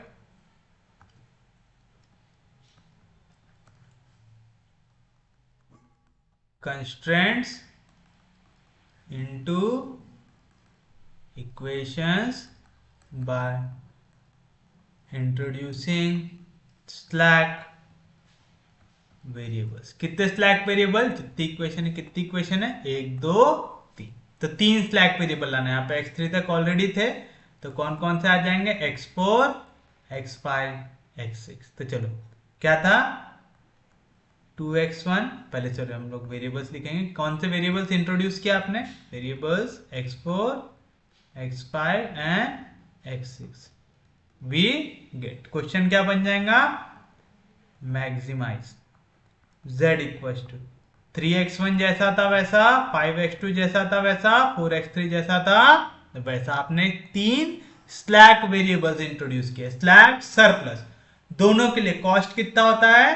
0 था। क्या? 0 x4 0 x5 0 x6 आ गया सब्जेक्ट टू। अब क्वेश्चन में क्या करना है आपको? इक्वल टू बनाना। छोटी वैल्यूज में चीजों को क्या करना पड़ता है? ऐड करना पड़ता है। तो देखो पहली इक्वेशन जैसी थी वैसी, 2x1 प्लस 3x2। यहाँ पे x3 है क्या? नहीं, तो मैंने लिख दिया 0x3। बेसिक वेरिएबल है x1 x2 x3, तो उनको ऐसे ही लिख दिया। अब मैंने क्या इंट्रोड्यूस किया? x4। तो यहाँ पे आ गया x4। जैसे ही मैंने x4 को ऐड किया, जो था अभी तक लेस देन इक्वल टू, क्या हो जाएगा? इक्वल टू 8 हो जाएगा। सेम चीज 2x2 है, यहाँ पे x1 है क्या? नहीं, तो आ गया 0x1 plus 2x2 plus 5x3। यहाँ पे लेस देन 10 है, मेरे को चाहिए इक्वल टू 10, तो कुछ ना कुछ ऐड करना पड़ेगा लेफ्ट हैंड साइड में। तो मैंने x5 कर दिया ऐड। याद है ना? लेस देन है, अगर 1 को इक्वल बनाना है 2 से, तो 1 में 1 को ऐड करना पड़ेगा। लास्ट इक्वेशन क्या है? 3x1 plus 2x2 plus 4x3। अब x4 ऐड किया, x5 ऐड किया, इसमें बेचारे में ऐड नहीं करेंगे तो बुरा मान जाएगा, तो इसमें क्या ऐड कर दिया? x6, ताकि इक्वल हो जाए किससे? 15 से हो जाए, कोई भी दिक्कत? अब यहाँ पे देखो पहले वाली इक्वेशन में x4 ऐड किए थे, x5 x6 ऐड किए थे क्या? नहीं, तो लिख दो 0x5 0x6। सेकेंड इक्वेशन में x5 ऐड किए थे, x4 x6 ऐड किए थे क्या? नहीं, तो आ गया 0x4 0x6। आखिरी इक्वेशन में आपने x6 ऐड किया था, x4 x5 ऐड किया क्या? नहीं, आ गया 0x4 0x आ गया। कोई दिक्कत नहीं, कोई डाउट नहीं। जहां पे आप x1 x2 x3 x4 x5 x6 सबकी सब वैल्यू नॉन नेगेटिव है ना, यानी ग्रेटर देन इक्वल टू 0 आ गया। अब आपको क्या बनाना है? इसको यूज करके टेबल बनाना है।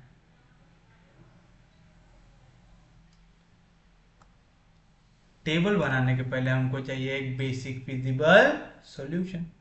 बेसिक फिजिबल सॉल्यूशन कैसे निकालते? आप यहाँ पे जो इनिशियल वेरिएबल्स थे, कौन कौन से इनिशियल वेरिएबल जिनकी कॉस्ट 0 नहीं, x1 x2 x3, जो ओरिजिनली क्वेश्चन में दिए थे, उनको क्या ले लोगे? 0। तो आप लिखेंगे put x1 equal to 0 x2 equal to 0 x3 equal to 0। We get, अगर मैं x1 की जगह रख दूं 0 तो ये 0 हो गया, x2 की जगह 0 तो ये 0 हो गया, x3 की जगह 0 तो ये 0 हो गया, तो ये पूरी वैल्यू होगी 0 प्लस x4 प्लस ये तो 0 इंटू x5 0 इंटू x6, तो ये भी क्या हो गया? 0। तो x4 की वैल्यू क्या मिल गई? 8। तो x4 की वैल्यू मिल गई 8। यहाँ पे सेम चीज, ये पूरा हो जाएगा 0, ये तो ऑलरेडी 0 था, तो x5 की वैल्यू क्या मिल गई? 10। ये पूरा 0 हो गया क्योंकि x1 x2 x3 0 रख दिए, ये दोनों 0 से मल्टीप्लाई तो 0 हो गए, तो x6 की वैल्यू कितनी आ गई? 50।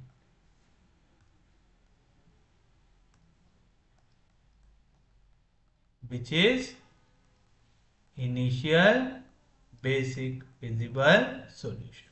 तो समझा? एक बार आपने स्लैक या सरप्लस वेरिएबल इंट्रोड्यूस कर दिया, उसके बाद आप इसको क्या बनाते हो? इनिशियल बेसिक फिजिबल सॉल्यूशन बनाते। कैसे? x1 x2 x3 को ले लो 0, तो जो भी आपने जो इक्वेशन में जो वैल्यू ऐड किए ना, जैसे यहाँ पे हमने पहली इक्वेशन में क्या ऐड किया? x4, वो इक्वल हो जाएगा 8 से, दूसरे इसमें x5 इक्वल हो जाएगा 10 से, x6 इक्वल हो जाएगा 15 से, यानी जो राइट हैंड साइड है वही आती है हमारे लिए, हमारी वैल्यू आती है। कोई दिक्कत नहीं, कोई डाउट नहीं, सबको समझा यहाँ तक? पक्के में समझ गया? अब देखो हमारी इक्वेशंस कुछ हमको इस तरीके की दिख रही थी। अब इनको यूज करके हम क्या बनाएंगे, टेबल। टेबल याद है सब लोगों को, सबको याद हुआ कि नहीं हुआ अभी तक? क्या क्या लिखना पड़ता हमको? पहले लिखना पड़ता कॉस्ट ऑफ बेसिक वेरिएबल। फिर बेसिक वेरिएबल दिखता कैसा है, यहाँ पे हमारी वैल्यू क्या आ रही है। फिर उसके बाद कितने वेरिएबल यूज किए, x1 x2 x3 x4 x5 x6, इन सब की कुछ ना कुछ कॉस्ट होंगी। क्या रहती कॉस्ट, जो मैक्सिमाइज मिनिमाइज के क्वेश्चन में उनके साथ मल्टीप्लाई होती है। तो x1 की वैल्यू है 3, x2 की कॉस्ट है 5, x3 की कॉस्ट है 4, x4 की 0, x5 की 0, x6 की 0। आएगा यहां तक। लास्ट वैल्यू क्या की होती है, मिनिमम रेशियो की होती है। अब आप देखो यहाँ पे आपके कौन कौन से वेरिएबल आए। आपने इनिशियल में सॉल्यूशन किनका निकाला, बेसिक फिजिबल सॉल्यूशन, आपने वैल्यू निकाले x4 x5 x6। यहाँ पे कौन कौन आएंगे, x4 x5 x6 आएंगे,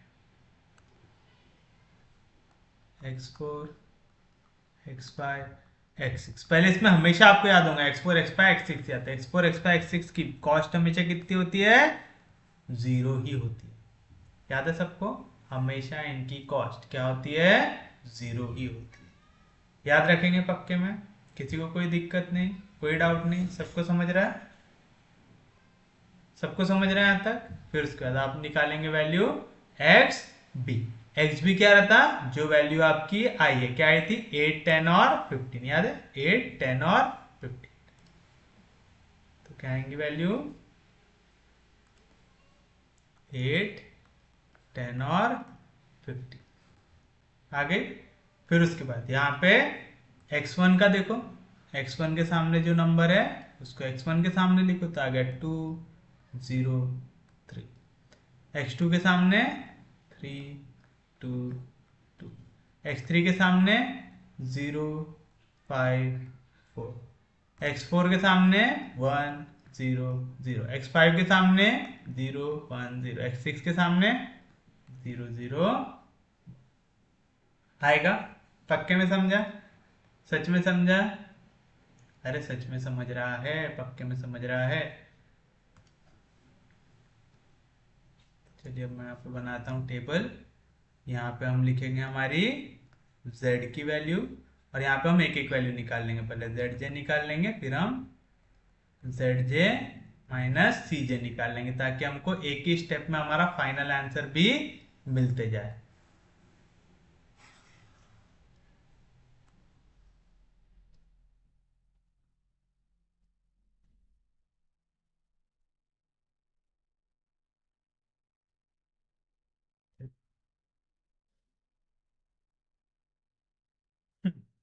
अब अगर आपको याद हो, आपका एक वैल्यू निकालते हैं जेड जे की, तो पहले जेड की वैल्यू निकाल लेते हैं। जेड कैसे निकालते हैं, वैल्यूज को मल्टीप्लाई करके। यहाँ पे x4 की वैल्यू क्या है 8, उसका कॉस्ट कितना है 0, तो 0 इंटू 8 0, 0 इंटू 10 0, 0 इंटू 15 0। तो इस केस में जेड की वैल्यू कितनी आ रही है 0। जेड जे निकालो सेम तरीके से, 0 मल्टीप्लाई होगा 2 से, तो समझ रहा है इन दोनों को मल्टीप्लाई करके मैंने इनका आंसर यहाँ पे जेड में लिखा हूं, क्योंकि ये मेरे लिए फाइनल आंसर रहता है। और ये यहाँ पे करस्पॉन्डिंग एलिमेंट जेड जे क्या आएगा 0 इंटू 2 0, 0 इंटू 0 0, 0 इंटू 3 0।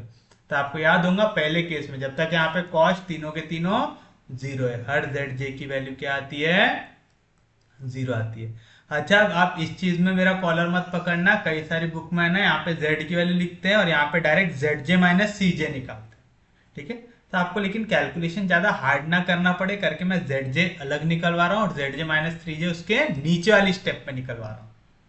समझ रहा है आप लोगों को, मैं यहाँ पे Z j minus 3j intentionally आपसे अलग से निकलवा रहा हूँ। असल में आपकी बुक्स में कैसे दिया रहता है, ये नीचे वाली जो वैल्यू रहती है ना, यहीं पे z की वैल्यू निकालते हैं और उसके बाजू में हम निकालते हैं जेड जे माइनस सी जे। यानी z रहता है जहां पे मैंने जेड जे लिखा हूं ना, वहीं पे आता है जेड जे माइनस सी जे। नीचे वाला कॉलम बनता है क्या, वहां पे नहीं बनता है, लेकिन उसमें आपको जेड जे निकालना पड़ता है और सी जे को एक ही स्टेप में सब्ट्रैक्ट भी करना पड़ता है। नई वैल्यूज को मल्टीप्लाई करो और फिर उससे सब्ट्रैक्ट करो। हम अलग अलग स्टेप पे करें, हमने पहले जेड जे निकाले, अब क्या निकालेंगे जेड जे माइनस सी जे। तो 0 -3 कितना हो जाएगा, -3, 0 -5 कितना हो जाएगा, -5, 0 -4 कितना आ जाएगा, -4, 0 -0 0। किसको देखते हैं, मोस्ट नेगेटिव। मोस्ट नेगेटिव क्या है, -5। तो ये हो गया आपके लिए इनकमिंग वेक्टर। क्या हो गया आपके लिए, इनकमिंग वेक्टर। अब अगर ये इनकमिंग है तो कोई ना कोई आउटगोइंग होगा, वो किससे निकालेंगे, मिनिमम रेशियो से। अब एक्स बी को आप डिवाइड कर दोगे जो भी इनकमिंग वेक्टर है। कौन है इनकमिंग वेक्टर, x2 से। तो बताओ क्या मिलेगा, 8 डिवाइड बाय 3, तो आ गया 8/3। 10 डिवाइड बाय 2 तो हो गया 5। 15 डिवाइड बाय 2 तो हो गया 7.5, है ना, 15/2 यानी 7.5। इनमें सबसे छोटी वाली क्या आएंगी, 3 2 6, 3 3 9। तो ये रहेंगी सबसे आपकी मिनिमम वैल्यू। तो ये हो जाएगा आपके लिए आउटगोइंग वेक्टर। कौन बाहर जा रहा है, x4। तो x4 हो गया आपके लिए आउटगोइंग वेक्टर। अब देखो इनकमिंग यहां से आ रहा था, आउटगोइंग यहां से जा रहा था। कौन सी वैल्यू हाईलाइट हो रही है यहाँ पे, 3 हाईलाइट हो रही है। ये 3 है पॉइंट ऑफ इंटरसेक्शन किसका, इनकमिंग और आउटगोइंग का। तो आपका काम रहेगा सबसे पहले आपको इसको क्या बनाना पड़ेगा, 1 बनाना पड़ेगा। 1 बनाने के लिए क्या करना पड़ेगा, इन सब को डिवाइड कर देना पड़ेगा 3 से। चलिए बनाते हैं टेबल। क्या बनाना पड़ता सबसे पहले, कॉस्ट ऑफ बेसिक वेरिएबल। कौन सा, बेसिक वेरिएबल है। फिर हमारी वैल्यू क्या आ रही, उसके ऊपर सीधे जितने वेरिएबल है पूरे लिखो, x1 x2 x3 x4 x5 x6। इनकी वैल्यू क्या थी, 3 5 4 0 0 0, 3 5 4 0 0 आता है। अब बताओ कौन से बेसिक वेरिएबल को आपने हटा दिया, x4 को। x4 हो गया आउटगोइंग। इनकमिंग कौन हुआ, x2। तो अब आप x4 की जगह किसको लिख देंगे, x2 को लिख देंगे। नीचे के बाकी दोनों एज इट इज रहता है, x5 x6 as it is रहेंगे, x5 x6 as it is रहेंगे। Cost of basic variable, x2 के लिए कॉस्ट कितना है हमारे पास 5, x5 और x6 के लिए 0। आ गया 0 0 आ गया। अब आपको क्या करना पड़ता है, यहाँ पे बनाना पड़ता है 1 बनाने के लिए आपको पूरे रो को कैसे डिवाइड करना पड़ेगा, 3 से। तो अगर इसको 3 से डिवाइड करोगे बाकियों को नहीं करोगे तो सब क्या कर जाएंगे, बुरा मान जाएंगे। तो 8 भी डिवाइड होगा 3 से तो आ जाएगा 8/3। 2 भी डिवाइड होगा 3 से तो आ जाएगा 2/3। 3 भी डिवाइड होगा 3 से तो 3/3 आ जाएगा 1। 0 डिवाइड होगा 3 से तो आ जाएगा 0। 1 डिवाइड होगा 3 से तो आ जाएगा 1/3। 0 डिवाइड होगा 3 से तो आ जाएगा 0। पहली स्टेप हो गई, हमने जहाँ पे डब्बा बना था वहां पे क्या बना लिया, 1 बना लिया। नेक्स्ट स्टेप रहती है कि नीचे क्या बनाओ, 0 बनाओ। यहाँ पे 2 की जगह क्या बनाना है हमको, 0 बनाना है। कौन सी रो को यूज करके, ये नई रो को यूज करके। तो देखो हम न्यू रो की वैल्यू लिख देते हैं। क्या क्या है हमारे पास, न्यू रो है हमारे पास 8/3 2/3 1 0 1/3 0 0 है। यहाँ पे कौन सी वैल्यू को काटना है, यहाँ पे 10 0 2 5 10 0 2 5 10 0 2 5 0 1 0 0 1 0। तो नई रो को यूज करके आपको पुरानी रो को क्या बनाना है, 0। तो यहाँ पे आपने अभी क्या बना लिया, 1 बना लिया। 2 से 2 को काटना है तो आपको नई रो को कैसे मल्टीप्लाई करना पड़ेगा, 2 से। तो जो नई रो है उसको 2 से मल्टीप्लाई करो और सब्ट्रैक्ट करो।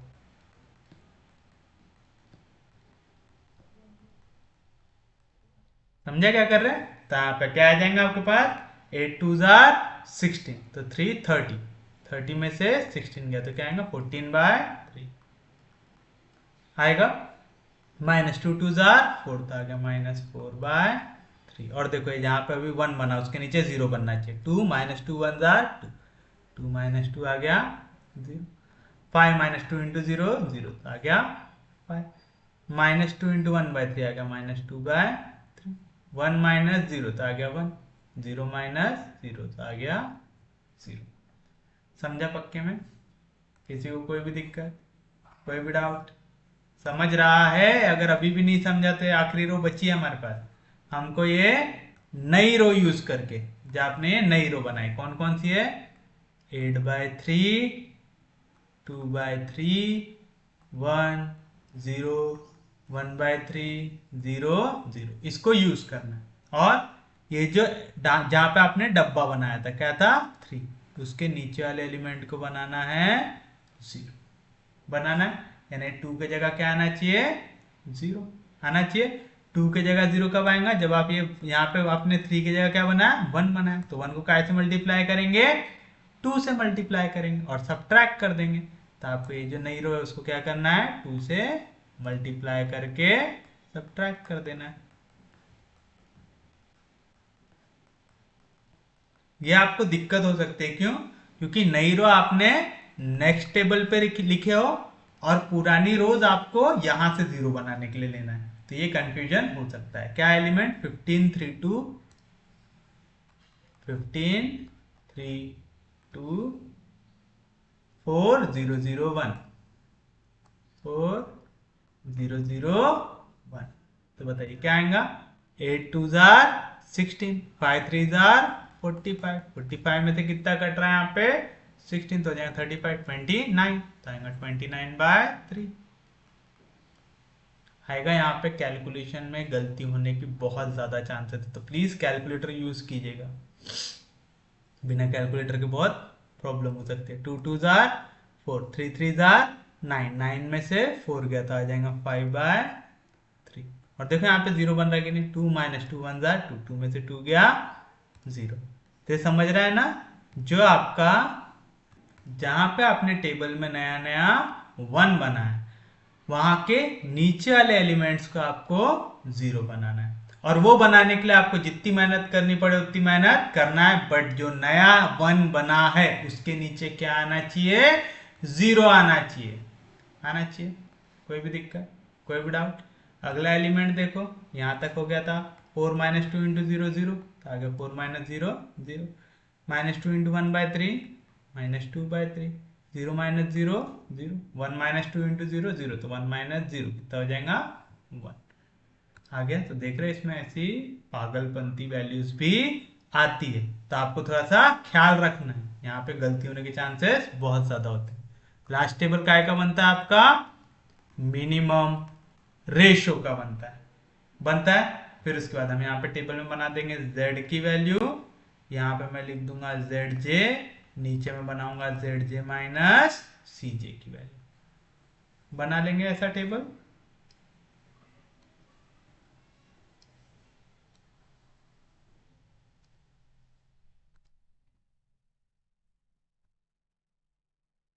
आप चाहो तो यहीं पे zj माइनस cj डायरेक्ट भी निकाल सकते हो, अगर आपको ऐसा लग रहा है कि आप डायरेक्ट कैलकुलेशन कर सकते हो तो नीचे का टेबल बनाने की जरूरत नहीं, zj की जगह डायरेक्ट zj माइनस cj निकालो यहाँ पे और एक स्टेप पे आंसर लिख दो। मेरे को ऐसा लग रहा है कि आपको कैलकुलेशन हार्ड ना जाए करके मैं पहले zj निकाल रहा हूँ फिर zj माइनस cj निकाल रहा हूँ, तो आप डायरेक्ट zj माइनस cj भी निकाल सकते हैं। मैक्सिमम बुक्स में zj माइनस cj डायरेक्टली निकाला रहता है, ठीक है, तो आपको उसमें टेंशन लेने की जरूरत नहीं है। चलिए बताइए आप क्या आएंगी वैल्यू, पहले हमारी z की वैल्यू निकाल लेते हैं। z की वैल्यू कैसे निकालते हैं, सी बी मल्टीप्लाई होगा एक्स बी से, c b into x b निकालते हैं। तो चलो 5 8 जार 40 40/3 आ गया इसका आंसर, क्यों बाकी पूरी वैल्यूज है 0 0 से मल्टीप्लाई होगा तो आंसर क्या आएगा 0। zj निकाल लो, यहाँ पे भी देखो 0 से जब मल्टीप्लाई होगा तो आंसर क्या आएगा 0, तो ज्यादा मेहनत करने की जरूरत ही नहीं है। तो 5 इंटू 2/3 5 2 जार 10, तो आ गया 10/3 5 1 जार 5 आ गया। इसके बाद 5 0 jar 0 5 into 1/3 5/3 5 into 0 0 5 into 0 0। Direct कैसे लिख दिया समझा, क्योंकि यहाँ पे बाकी दोनों एलिमेंट क्या है 0 0 से मैं इनको मल्टीप्लाई करूंगा तो आंसर क्या आएगा 0, और 0 ऐड करूंगा इस पे तो कुछ भी चेंज होगा क्या नहीं होगा।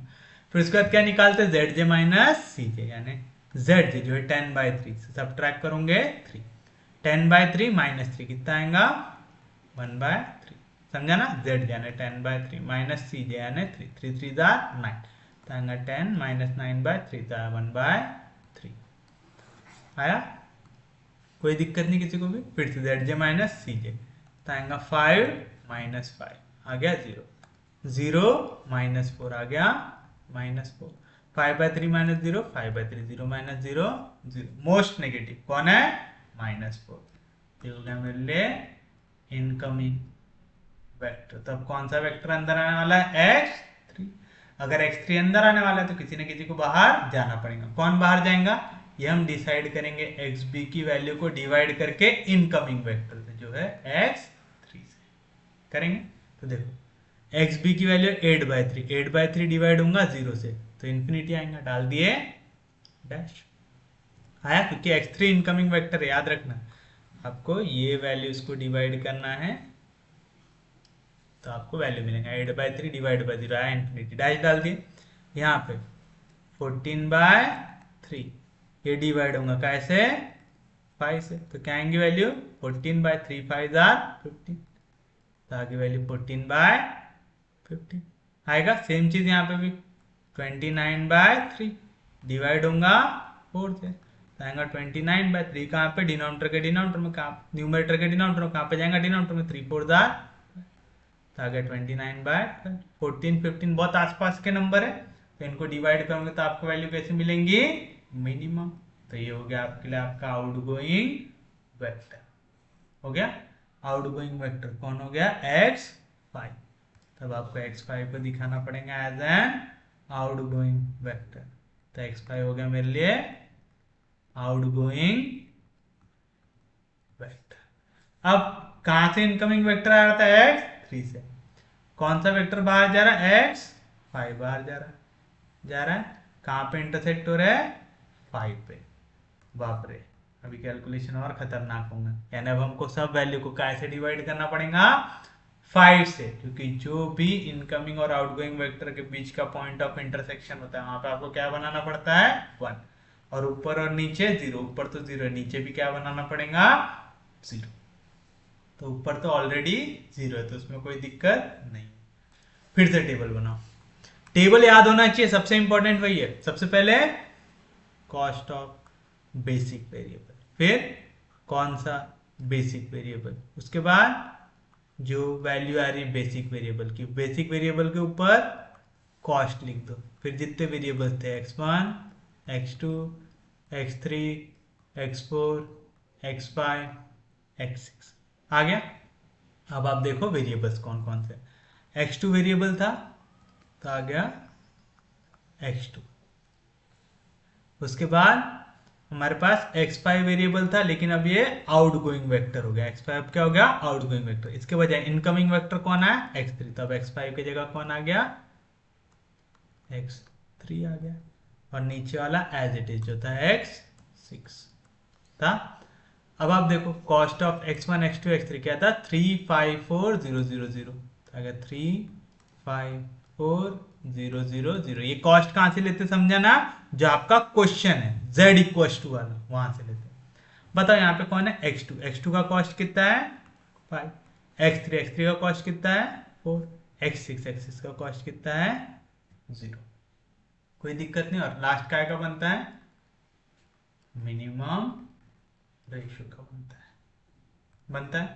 पहली चीज क्या करना है यहाँ पे बनाना है 1 बनाने के लिए क्या करना पड़ेगा डिवाइड बाय 5 करना पड़ेगा। तो पहले 14/3 था, इसको डिवाइड करेंगे 5 से, 3 कहां पे न्यूमरेटर के डिनोमिनेटर में आएगा डिनोमिनेटर, तो 3 5 15 तो पहली वैल्यू आई 14/15। याद रखना जो भी आपका इनकमिंग वेक्टर वाली वैल्यू है ये वाली, पहले इसको लिखना है आपको क्या करके डिवाइड बाय 5 करके। यहाँ पे सेम चीज डिवाइड बाय 5 करेंगे तो 5 3 15 हो जाएगा, तो आएगा -4/15। समझा ना पक्के में, -4/3 था, इसको डिवाइड किया 5 से, 3 कहां पे न्यूमरेटर के डिनोमिनेटर में आएगा डिनोमिनेटर, तो 3 5 15, 0 डिवाइड बाय 5 कितना हो जाएगा 0, 5 डिवाइड बाय 5 कितना हो जाएगा 1। अब याद रखना ये 1 के ऊपर और नीचे बनाना है आपको 0। फिर क्या आएगा -2/3 डिवाइड होगा 5 से तो -2/5 3 जार 15। 1 डिवाइड होगा 5 से तो 1/5 और 0 डिवाइड होगा 5 से तो 0। ऊपर क्या बनाना है 0। ऑलरेडी 0 बना हुआ है तो कुछ भी मेहनत करना है क्या नहीं, एज इट इज छाप दो। क्या है 8/3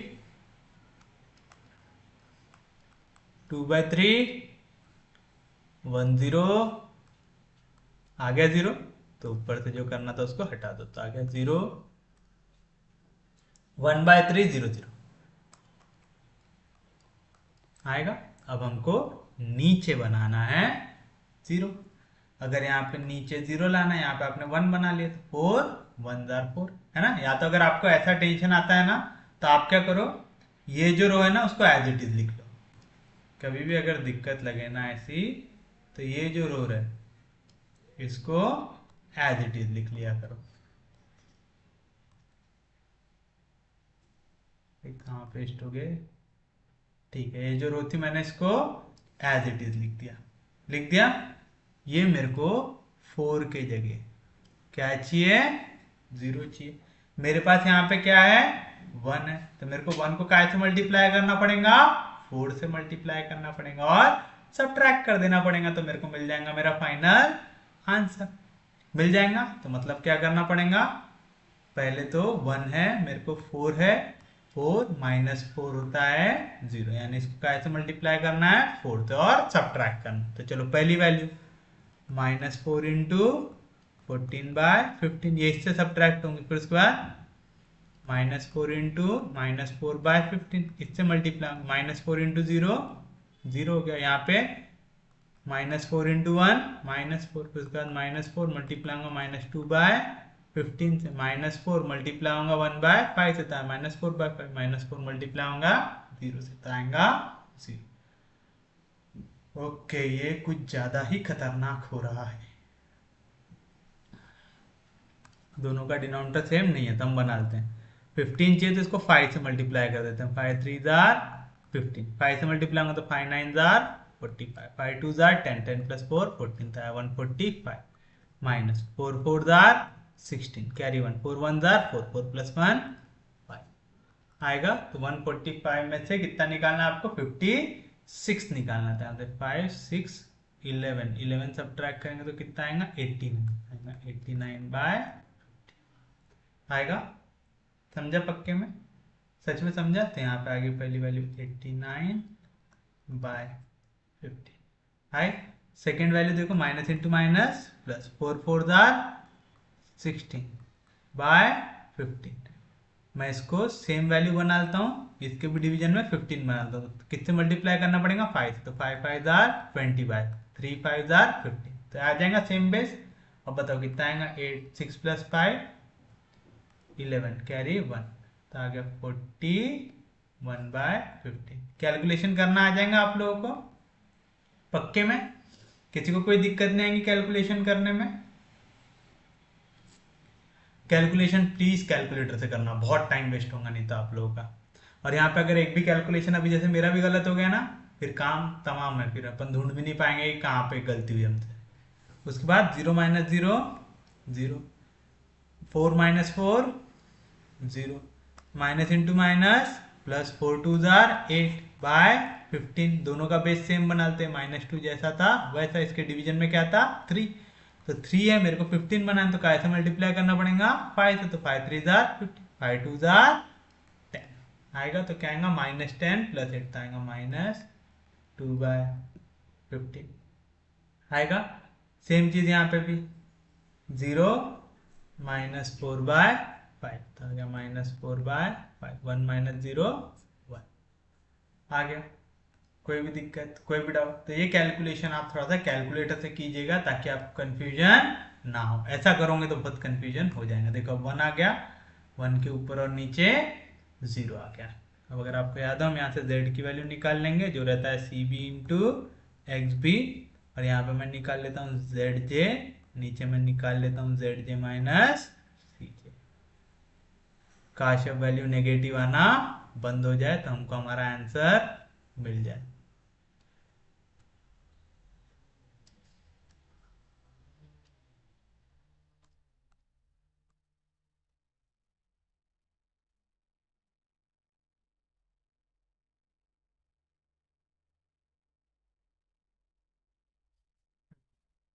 चलिए बताइए क्या आएगा।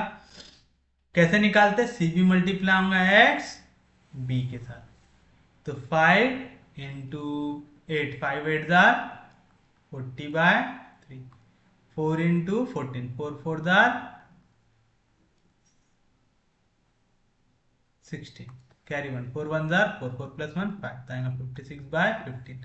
दोनों का अगर डिनोमिनेटर सेम मल्टीप्लाई बाय 5 कर दो तो 5 8 जार 5 3 जार 15, 5 4 जार 20, तो आएगा 256। तो z की वैल्यू यहाँ पे आ रही है 256/15।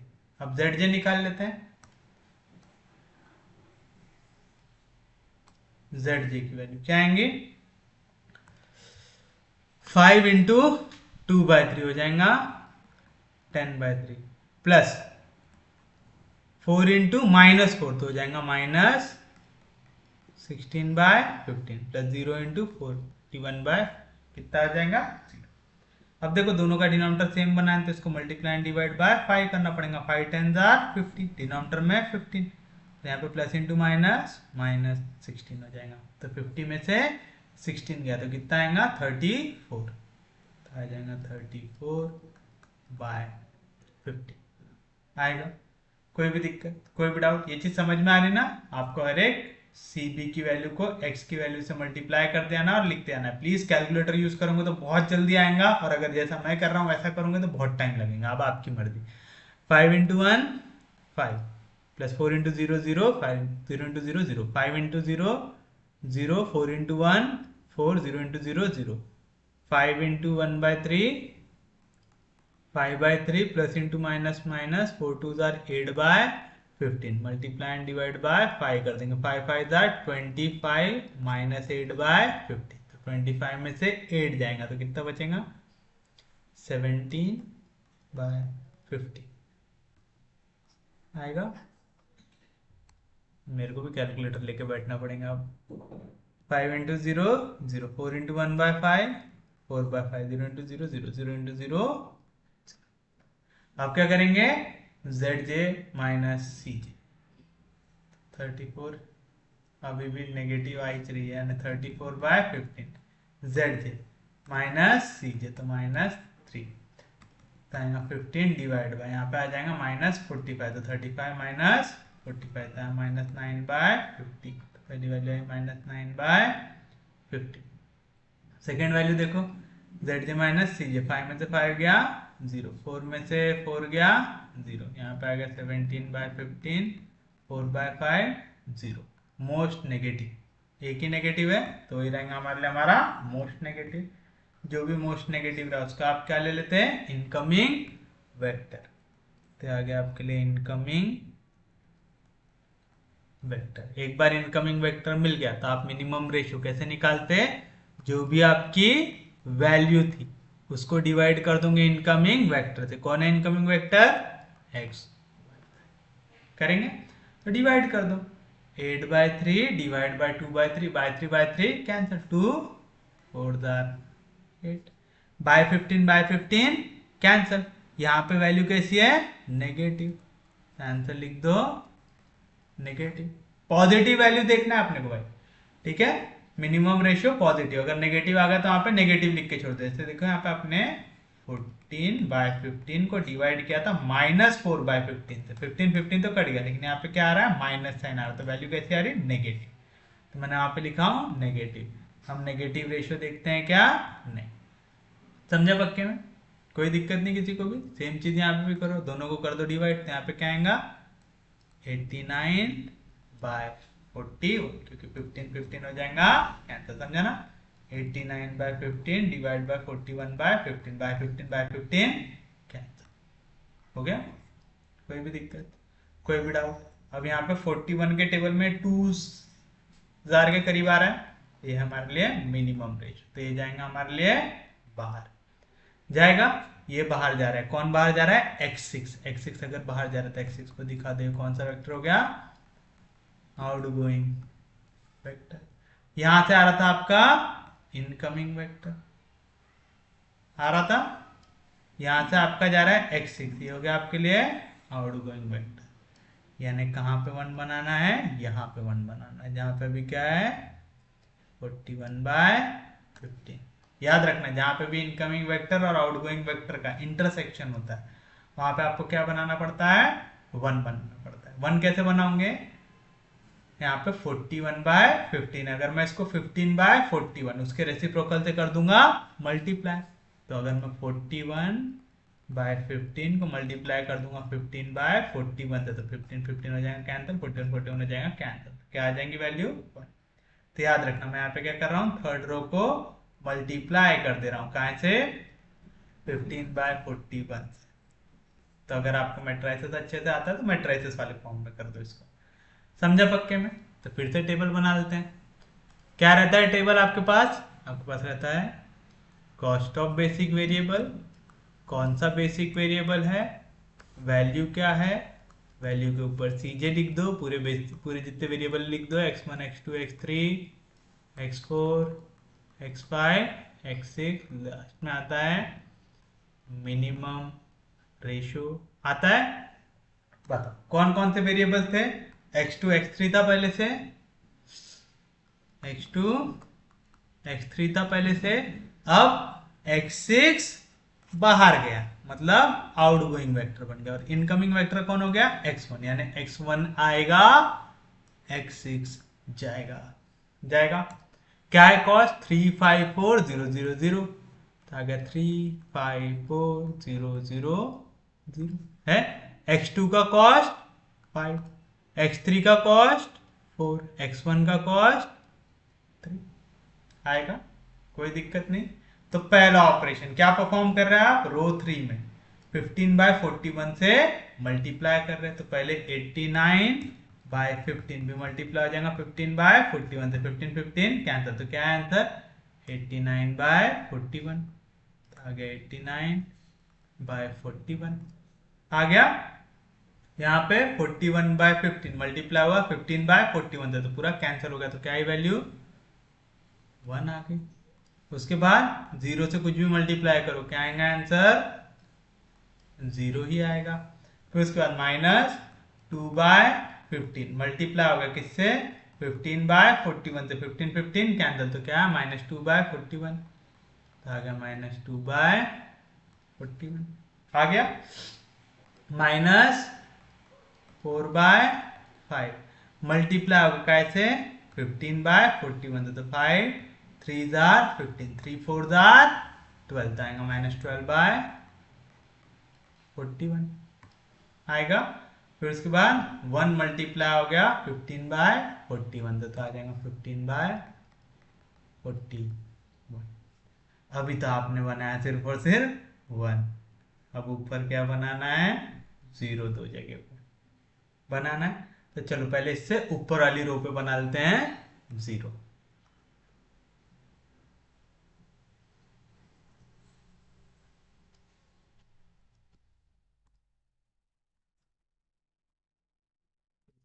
कर दिया क्या, तो ये है हमारे एलिमेंट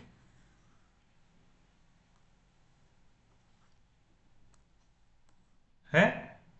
और हमको अगर आपको याद हो सेकेंड एलिमेंट को बनाना है 0, क्योंकि पहला एलिमेंट एज इट इज था, 1 के ऊपर बनाना है 0 है, 1 के ऊपर बनाना है 0, यानी किसको 0 बनाना है, -4/15, -4/15 को बनाना है 0। ये बनाने के लिए हमारे पास एलिमेंट कौन कौन से है, यहाँ पे मेरे पास 89/41, यहाँ पे 1 0 0 -2/41 -12/41 15/41 है ये एलिमेंट। अब देखें यहाँ पे अगर आपको 0 बनाना है, पहले तो ये नेगेटिव है ये पॉजिटिव है, तो हमको दोनों को क्या करना पड़ेगा, ऐड करना पड़ेगा, और दोनों की वैल्यू सेम भी आनी चाहिए, तो हमको पूरी इक्वेशन को कैसे मल्टीप्लाई करना पड़ेगा, 4/15 से मल्टीप्लाई करना पड़ेगा, तो 0 ही आ जाएगा, 4/15 15 से मल्टीप्लाई करना पड़ेगा, 4/15 से मल्टीप्लाई करना पड़ेगा, और दोनों को क्या करना है, ऐड करना है। तो ये कैलकुलेशंस आपको करना है। मैं इसका डायरेक्ट आंसर लिख देता हूं, क्योंकि मेरे पास यहाँ पे कैलकुलेटर नहीं है, तो मैं आपको एक एक वैल्यू निकाल के नहीं दिखा सकता। प्लीज आप कैलकुलेटर यूज कीजिए। जैसे आप कैलसी यूज करेंगे आपको क्या आंसर आएगा ये भी मैं लिख देता हूं। यहाँ पे आएगा आपके पास 62/41 0 0 1 -6/41 5/41 4/41। प्लीज कैलकुलेटर यूज करो, बहुत काम खराब हो जाएगा नहीं तो। यहाँ पे 50/41 0 1 0 15/41 8/41 -10/41 आएगी ऐसी वैल्यू। कोई भी दिक्कत, कोई भी डाउट, ये टेबल आपको बनाना आना चाहिए।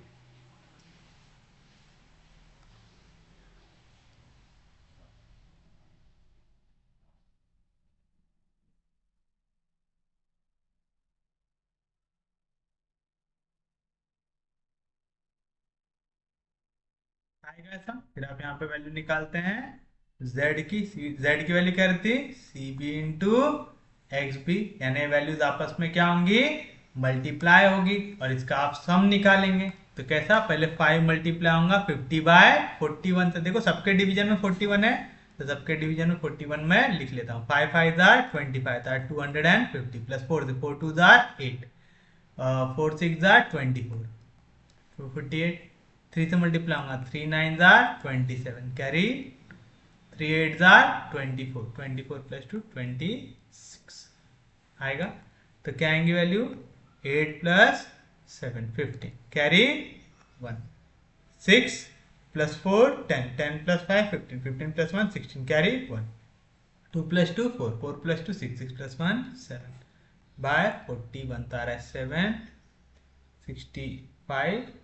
तो इसको अगर डिवाइड किए तो होता है क्या, यहाँ पे आंसर यही आ रहा है क्या, हाँ यही आ रहा है। तो यह है आपका आंसर, कितना आ रहा है 765/41। ये आगे डिवाइड नहीं होता। समझा पक्के में, कोई भी दिक्कत, कोई भी डाउट? अगर आपको याद हो, आप यहाँ पे वैल्यू निकालते थे जेड जे की। हाँ मैं फिर से बोल रहा हूँ, आप डायरेक्टली यहाँ पे वैल्यू निकाल सकते हैं जेड जे माइनस सी जे की। अगर आप कॉन्फिडेंट हो कि आपको आंसर निकालने में दिक्कत नहीं होगी, तो आप डायरेक्टली एक स्टेप पे निकाल सकते हैं जेड जे माइनस सी जे की भी वैल्यू। या तो अगर आपको डाउट लगता है तो पहले जेड जे निकालो। जेड जे कैसे निकालेंगे, करस्पॉन्डिंग एलिमेंट मल्टीप्लाई होकर ऐड होंगे। 5 into 0 0 plus 4 into 0 0 plus 3 into 1 3 आ गया। 5 into 1 5 plus 4 into 0 0 plus 3 into 0 0 5 into 0 0 plus 4 into 1 4 plus 3 into 0 0 5 into यहाँ पे हमको तो कैलकुलेशन करना पड़ेगा। चलो 5 इंटू 15/41, तो दोनों के डिवीजन में 41 है, तो 41 को मैं लिख देता हूँ। तो 5 इंटू 15 5 5 25 कैरी 2 5 1 5 तो आ गया 75 प्लस रहता है, लेकिन यहाँ पे कौन सा साइन है, माइनस, तो आ गया माइनस। 6 4 24 माइनस 3 2 6 तो आ गया -30। तो -30 होगा तो कितना आएगा 30, सब्ट्रैक्ट करेंगे तो हो जाएगा 40/41। समझ रहे आप लोगों को, ये करस्पॉन्डिंग एलिमेंट को मल्टीप्लाई करना और ऐड करना, और कुछ भी करना है क्या, नहीं। नेक्स्ट करके बोल रहा हूं, कैलकुलेटर यूज करो, बहुत आराम से आ जाएंगे answer. 5 8 40/41 5 4 20/41 plus into minus minus 3 12 36 तो ये बचा 4, ये बचा 20 तो आएगा 24/41 आएगा। सेम चीज यहाँ पे सबके डिवीजन में क्या दिख रहा है 41, तो सबका डिनोमिनेटर सेम है, लिख दो।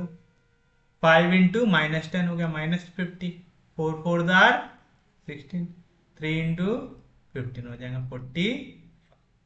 तो कितने आ जाएंगे वैल्यू, 16 हो गया 45 मतलब -5 तो आएगा 11 11/41। अब जेड जे माइनस 3 जे, 3 माइनस 3 0, 5 माइनस 5 0, 4 माइनस 4 0, यहाँ पे आएगा 40/41, 24/41, 11/41। यहाँ पे एक भी नेगेटिव वैल्यू आई क्या? नहीं आई। तो ये रहेगा आपके लिए आपका ऑप्टिमल सॉल्यूशन रहेगा। तो आप लिखेंगे देयरफॉर या तो as all z j minus c j are greater than equal to 0, यानी एक भी वैल्यू नेगेटिव नहीं है। तो आप लिखेंगे therefore the optimal solution is क्या आएगा, या तो आप ऐसे लिख सकते हो therefore the maximum value of z is, therefore the maximum value of z is 765/41 at कहाँ पे वैल्यू आई x1, x1 की वैल्यू कितनी आई यहाँ पे, x1 की वैल्यू आई 89/41,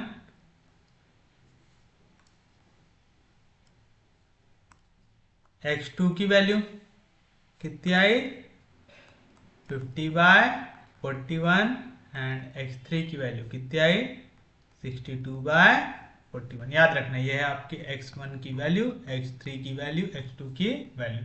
आप ऐसा भी लिख सकते हो therefore the optimal solution is z equals to ये वैल्यू एट ये वैल्यूज। समझा आपने को? कोई भी दिक्कत, कोई भी डाउट? तो उम्मीद है आपको बेसिक पार्ट तो भी समझ में आ गया होगा। कल हम और सिंप्लेक्स मेथड के क्वेश्चन देखेंगे ताकि ये टॉपिक आपको और अच्छे से समझ में आए।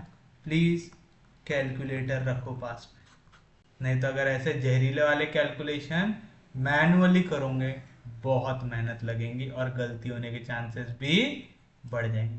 तो प्लीज थोड़ा सा इसको सिस्टमैटिकली सॉल्व करने की कोशिश कीजिएगा। तो उम्मीद है आपको समझ में आऊंगा। कोई भी दिक्कत, कोई भी डाउट?